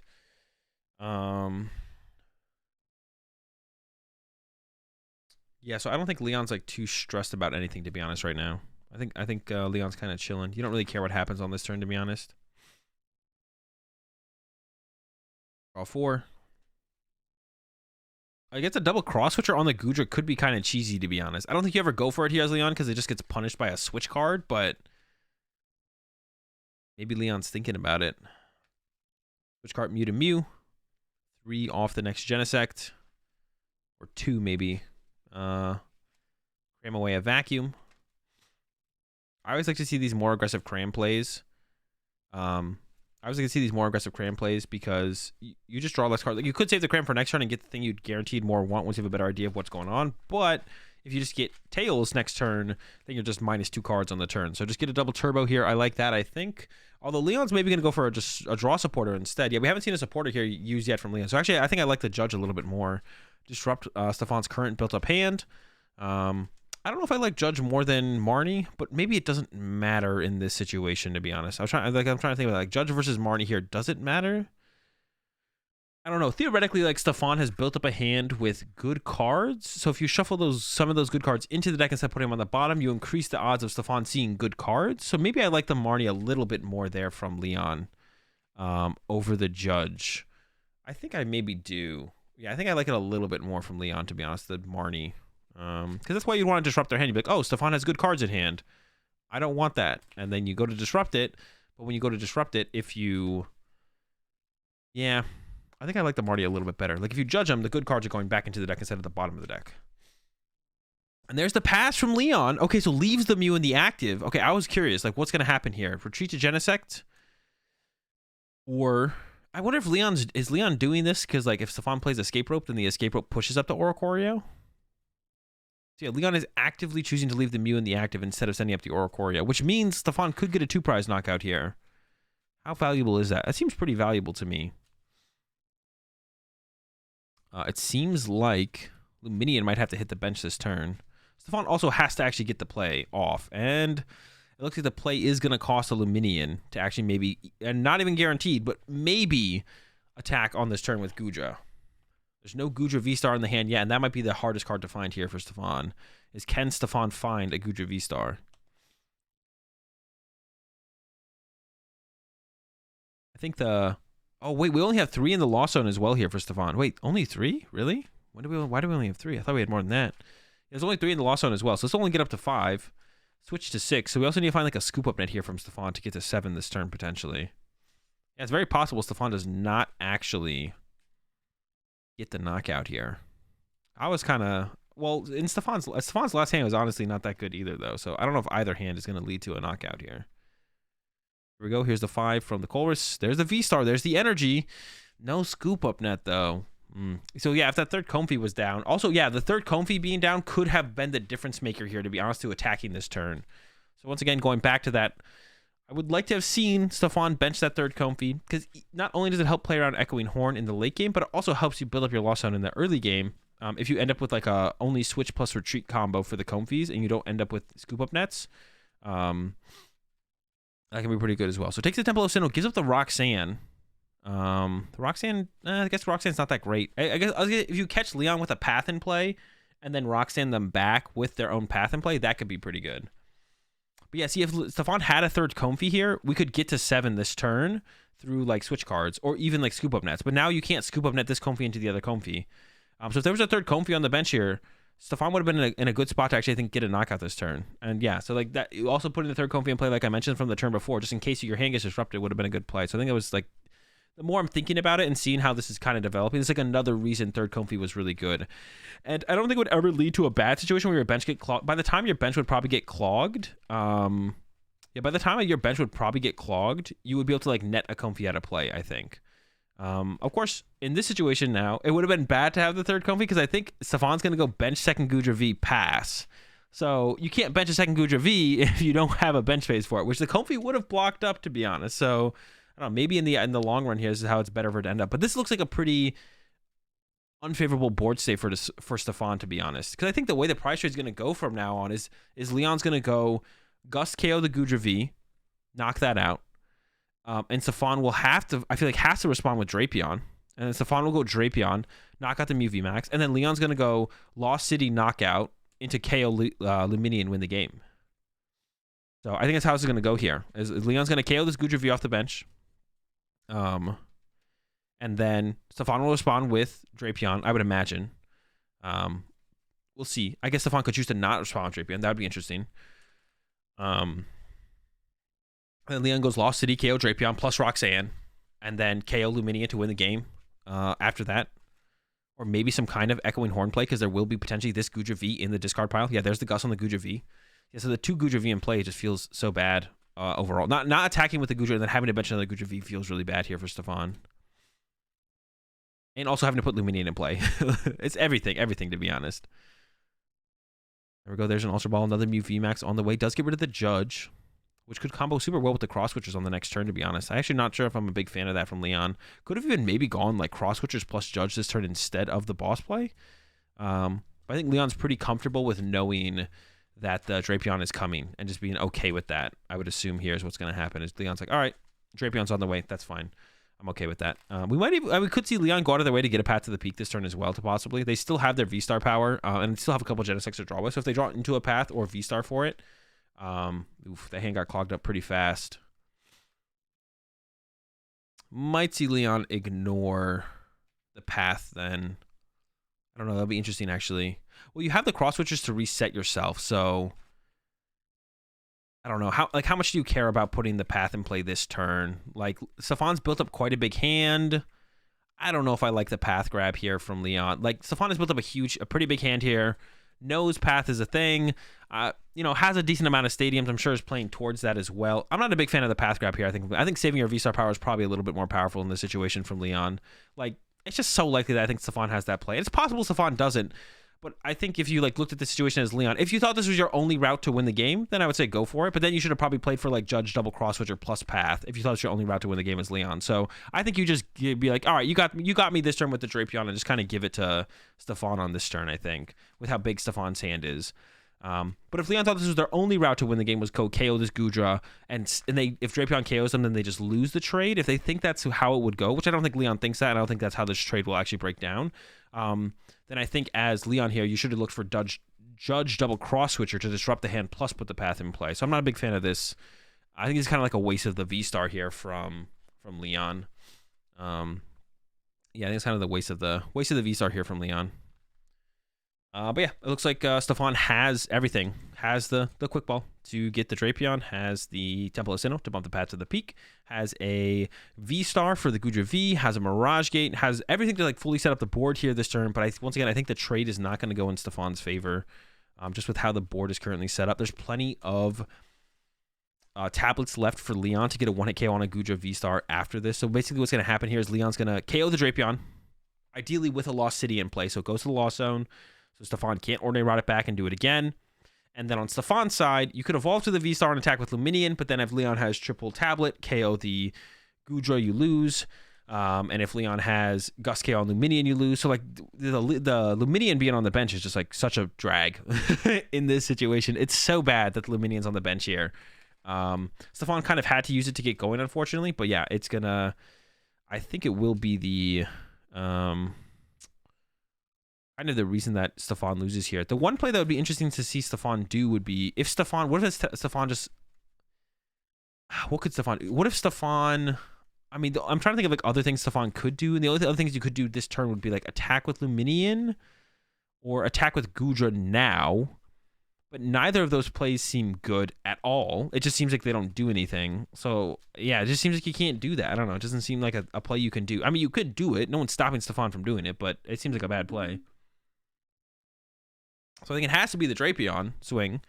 But that also doesn't seem very good. Like, you just lose the prize trade probably in that scenario. But that's what Stefan's going with the Drapion swing. Maybe we could see Stefan... Maybe, I don't know. The hand is also so bad from Stefan as well. Like, there's no options in this hand either. Like, there's no plays. Man. This is... Oh, had triple Temple of Sinnoh in the hand. Beautiful. It's the Goodra V here. Take it out of the discard pile, so Echoing Horn is not an option. And Drapion gonna knock out the Mew VMAX here. Yeah, Stefan had just hit the turn 2 attack with Goodra. I think Stefan would have been in a great spot. If Stefan got the turn 2 attack with the Goodra, I think Stefan was in a great spot. And like I said, third Kofi could have been on the bench and given Stefan a shot to pull that off. Wasn't guaranteed. Was a possibility though, I'm pretty sure. So not happening now though. Knockout 60 on the Greninja. I think 60 on the Luminion is actually better than 60 on the Greninja, right? A little bit better? Maybe not. I mean, they already have 2 Comfies in play that have 70 HP, so it's probably about the same thing. All right, going to burn a lot of cards here from Leon. They're escape roping the Drapion to the bench, but they're going to double cross switcher it right back up into the active. Ooh, Genesect for 1. And hits the rocks, and oh my gosh. Actually, Leon wasn't in that good of a spot. I didn't even like really look at the hand or too much yet, but that was a Genesect for 1. They don't have... I mean, you don't need... If you get the Roxanne, you don't need the Lost City, to be honest, because then it's going to be hard for Stefan to potentially recover the Drapion and get it back into play. But sometimes Genesect for 1 into Roxanne. Also, this kind of... like, imagine if Leon doesn't get that. I'm sure Leon is regretting ever using their V-Star power for a path that's probably getting bumped on the next turn anyway. So it would have been... Like, I'm always a big fan of players getting punished when they make a mistake. And I think that was a mistake from Leon to use the V-Star power there. It would have been nice to see Leon get punished there, but doesn't get punished. Gets the Roxanne off the Genesect for 1. All right, and we're cooking for Leon. Needs to find probably a Mew... You probably want a Mew V for the free retreat. And then also need a... Ideally, Lost City. And then you should be good to go. Also, you maybe want to be able to retreat into a different Mew as well. So Mew V, there's the Lost City, there's the Ultra Ball and the Quick Ball, and the Echoing Horn. There's the Echoing Horn 4. You probably want to throw out that Lost City though. Yeah, so really good spot for Leon. And I'm struggling to come up with a win con here for Stefan. The one thing I guess Stefan could go attack with Luminion this turn and KO or Ikorio, but I don't know how Stefan ever makes that work from a 2-card hand. So I think Stefan's only game plan this turn is attack with Goodra and hope Leon doesn't have Gust KO on the Luminion. But I'm pretty sure... I mean, they're about to get a cross switcher off the prize cards, and if they have a cross switcher left, that's 2 cross switchers in the deck, and I'm pretty sure there's a boss left as well here for Leon. So pretty good spot for Leon, to be honest. Put down the Lost City a turn or a card late there, so another missequence there from Leon. Should have already had the Lost City in play to draw the +1 card. Not a huge deal. The boss is in the hand, and there's a double turbo for the other Mew. There's the... All right. Techno Blast knockout. Stefan drew pretty well, though. There's a Colress in the hand here for Stefan, so the Goodra attack is possible. But if you're attacking with Goodra, you're not attacking with Luminion. If you're not attacking with Luminion, you're losing the game. So I think maybe Stefan has to identify that attack with Luminion and hope they don't have the triple tablet Gust on the Goodra is the right play here, I think, for sure, right? Like, it has to be the play that Stefan goes for now that I'm looking at it and thinking about it. Yeah, Stefan has to go for... So we got to probably take Rod Net here, I think, and give up the Colress and the Comfy here from Stefan. And you have to look for Luminion KO the active here. Oh no, Luminion hit the active, go back to the deck, and hope Leon doesn't have triple tablet Gust KO your Gudra, which Leon definitely could pull off. I think the triple tablets are left. Man, these Mew players, they never... Ooh, another gate hits the Lost Zone. That was double gate off that Comfey. I wonder if there's not enough gates left for Stefan to pull that line off anymore now. I don't know if Stefan has another gate left in the deck. I'm not sure, actually. Let's see. Needs to get into a water energy, though, that's for sure. I think we should have seen the Comfey use first here from Stefan, because now you're taking a water energy out of the deck. And it's now you're taking a water energy out of the deck of Stefan. It's unlikely. Oh no, Luminion's attack is water metal, or it's water colorless. Actually, I take that back. I thought for in my head Luminion was water colorless, but Stefan just committed to the Gudra. I don't know if Stefan doesn't have the resources to do the Luminion player. Didn't think about it in the moment, but yeah, not in a good spot. I think Stefan knows that though. It's gonna be tough. Yeah, just committing to the Gudra attack. I mean, it's tough to not go with it, to be honest. I don't know. Yeah, I don't even know how Stefan has enough resources left to actually pull off Luminion plus Gudra anyway, so. Playing too much Kyogre? Yeah, that's probably it. I literally thought Luminion was water colorless there. I was like, it's water colorless, right? Capture onto the Comfey retreat. Is there anything to even get out of the deck? I don't even know if there's anything worth grabbing here. Cash the bench Comfey. So we have a way to move the active? Wait, is there not a way? Is there a way to move the active in the hand? I hope so. Better be a way to move the active here. Wait, there's not. Am I? No, there's a net. Okay, I thought there wasn't. I was like, no way. Okay.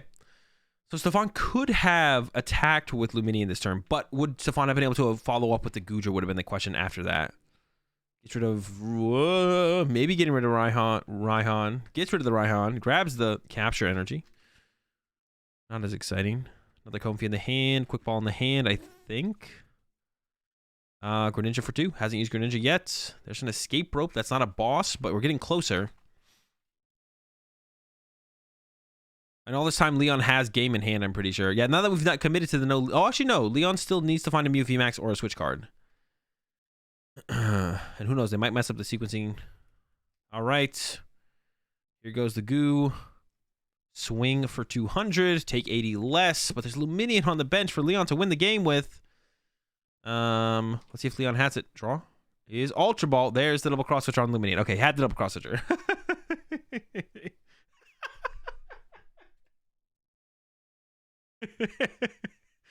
And he runs off the stage and was never seen from ever again. You appreciate the 2-month resub there. ZLV King. All right, congrats. Leon getting the dub in the finals. The only thing that I can really think of that was like kind of pivotal was when Stefan chose to not bench the third Comfey.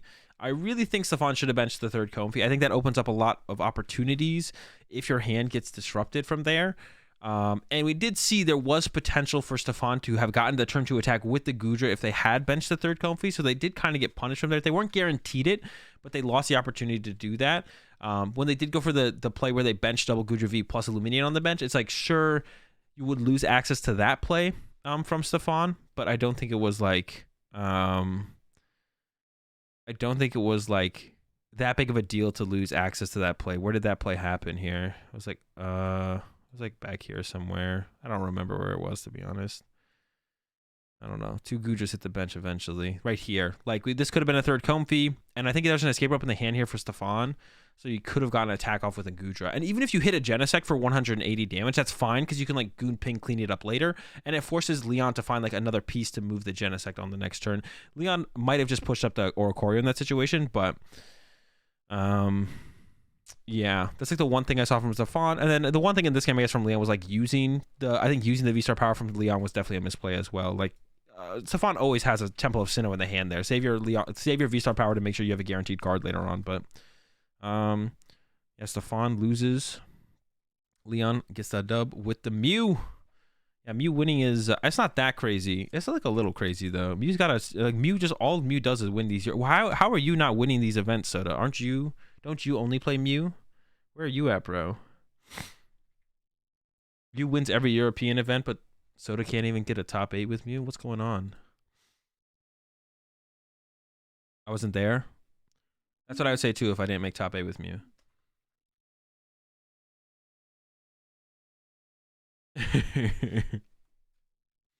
You were the top Mew in Warsaw though? Alright, let's get it.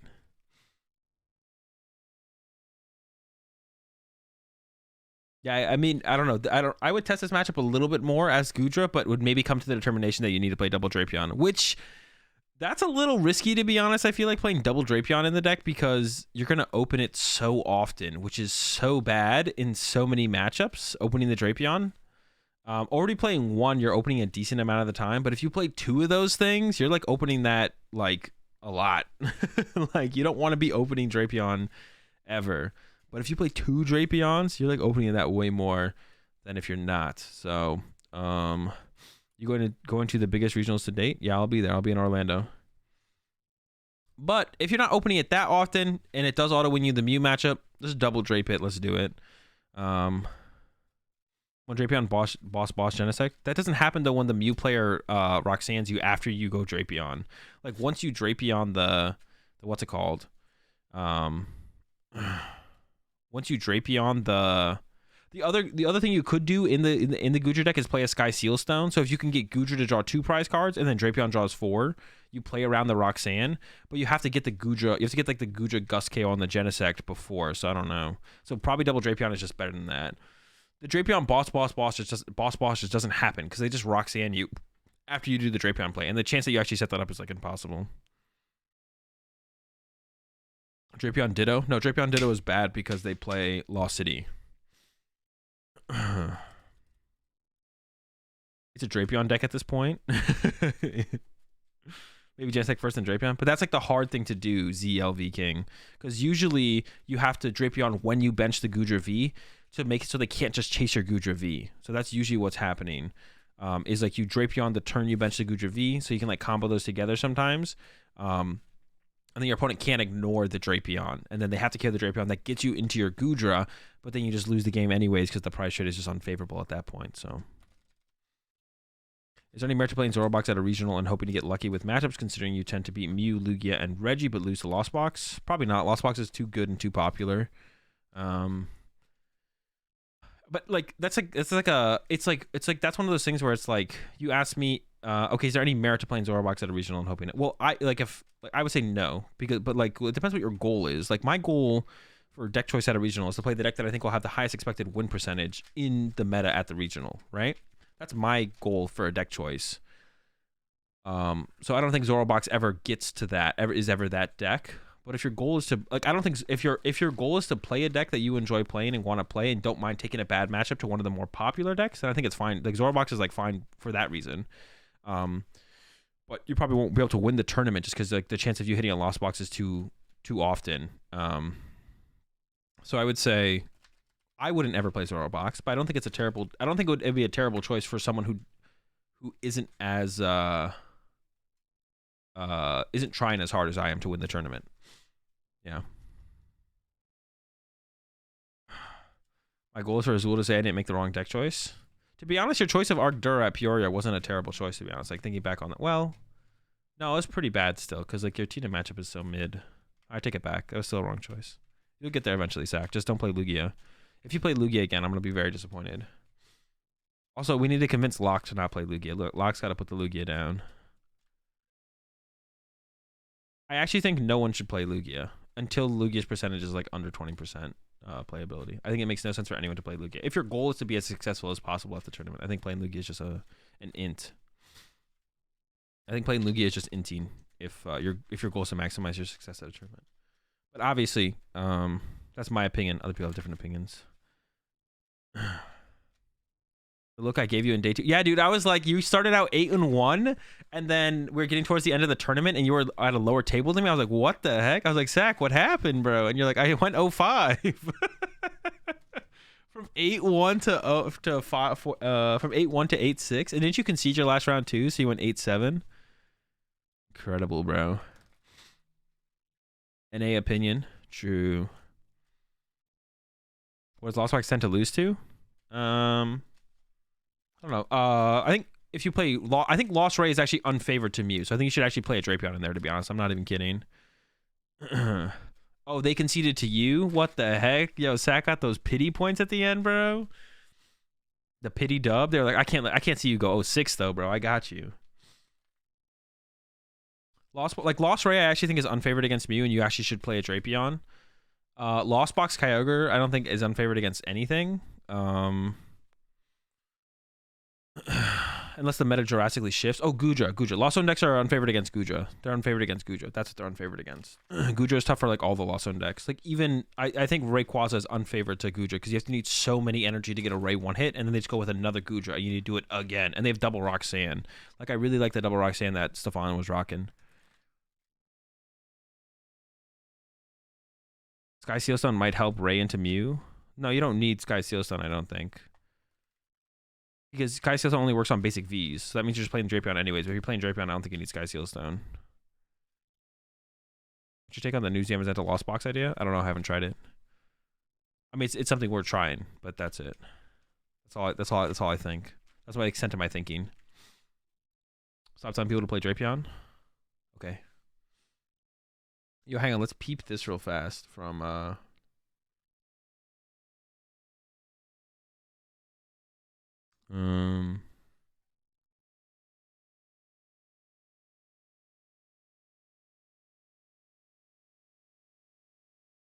doing one Raikou V instead of the second amazing Raikou. I mean, that could be okay, I guess, with the Sky Seal Zone. That could be okay.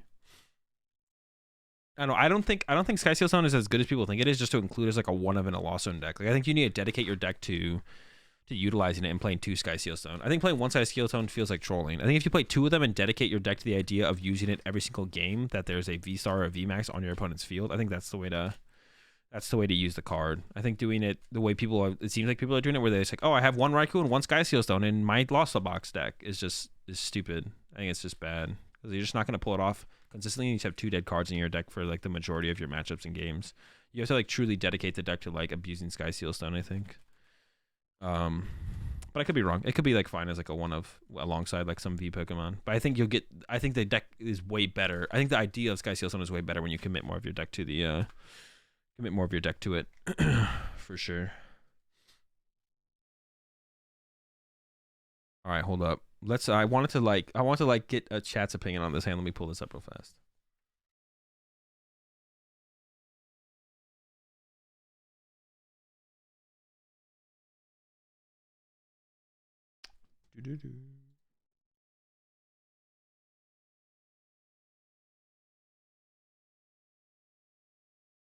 Oh, that's weird that it did that. Chat's opinion. Well, I just wanted to like react to it with chat.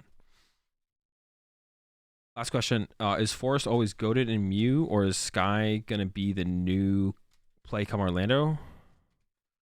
Are you still doing coaching? I am still doing coaching. If anyone's interested in coaching, !coaching in chat. Take it over to my Metafy page. All the information you should need on my coaching should be over there, but feel free to ask me any questions if you have any. I think most of my availability is filled up between now and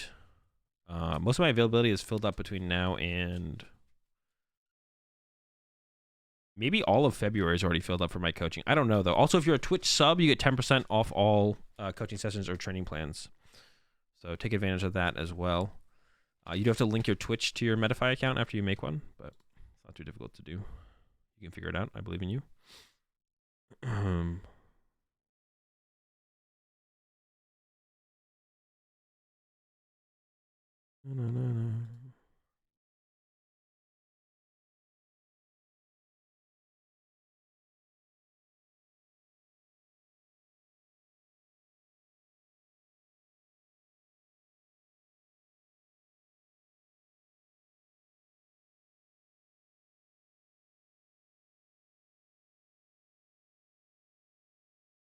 PTCG rant? Well, hang on, I'm not gonna rant because actually, also Sky Seal Stone is bad in what's it called? Because it's bad in Mew because it only works on basics. I offer coaching, but I also can't. Oh, I don't know. My availability is pretty full. I don't know how full my availability is. But it is pretty full. I should know how full.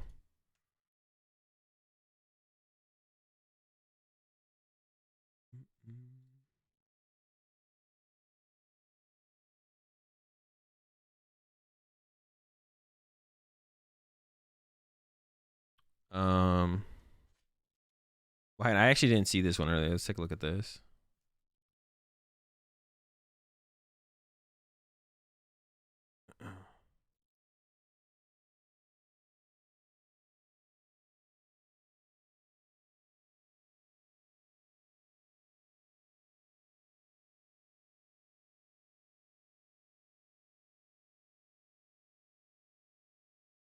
What is happening?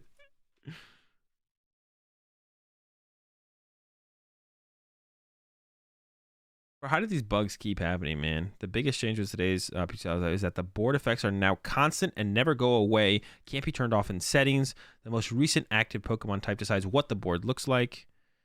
So now the board type just kind of stays. And I can make this bigger. Can I make it bigger? Oh, yeah. So like when a water Pokemon came up, it was the water stuff. Now the fairy Pokemon came up and it was the fairy stuff.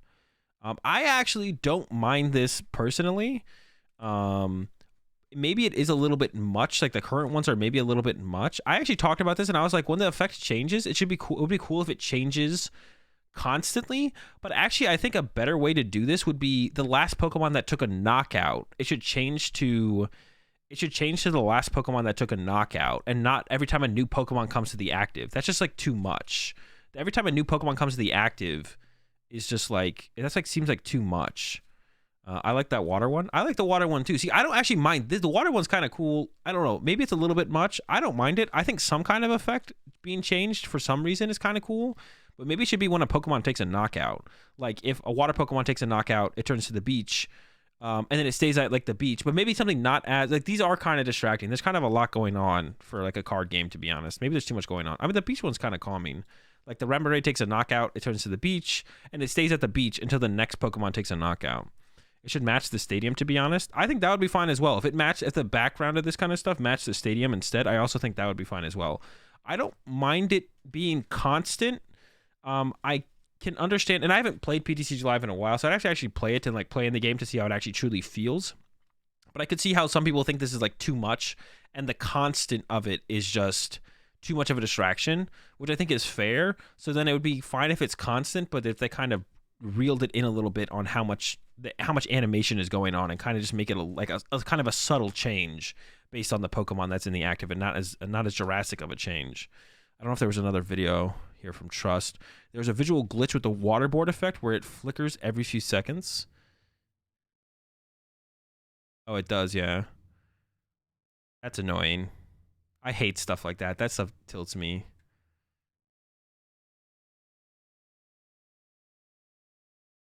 Oh, now it's fine. It was when they didn't have a basic Pokemon in play. I mean, it's still not an excuse, but as soon as they put a basic Pokemon down, it fixed, right? Yeah. The only good one. The water one is the best one because it's like kind of got like this. And that would be cool. Better maybe if they did it like that. If they did it like the field and they just surrounded the field with other stuff. They should probably just take the water one and do that for all of them. They should do that. They should take the water one and do that for all of them. So if it's like fire, there's like fire around this like little battle stadium, but make it not sand, make it something else. But yeah, overall, I mean, I don't hate the idea of a constant effect happening when something happens on the board, but I understand why people don't like currently what it's at, and maybe it should be like a little bit more subtle for sure.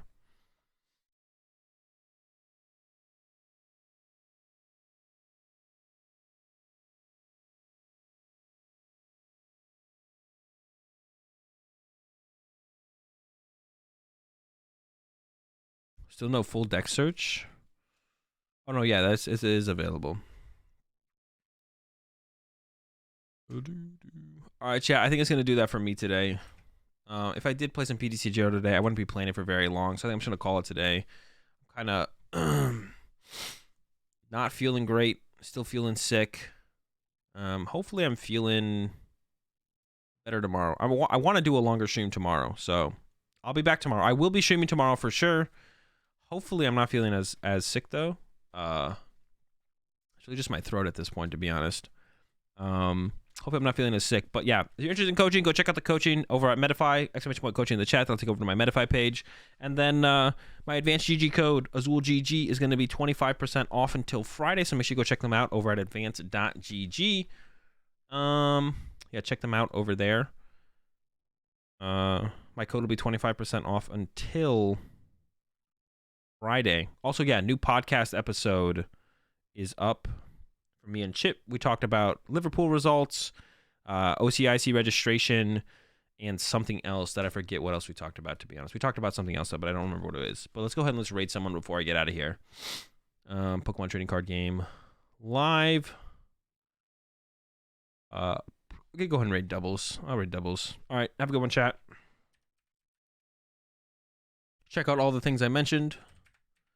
And send some rats over to doubles when you get over there. I'll be back tomorrow for some actual PTCGO action. We finally VOD reviewed Liverpool completely. I do plan on doing VOD reviews of every major tournament after the major tournament, but I hopefully plan to do them in 1, maybe 2 days in the future when I'm not sick and can feel up to streaming for a little bit longer. So hopefully in the future, I do plan on doing these in the future, the VOD reviews for every single major tournament. Almost every single major tournament, probably every single major tournament, but hopefully I can do them all in 1, maybe 2 days, and it doesn't take quite as long as it did to finish this one up. So it took 3 days or whatever to fully stream everything. All right, have a good one, chat. See you tomorrow. Peace.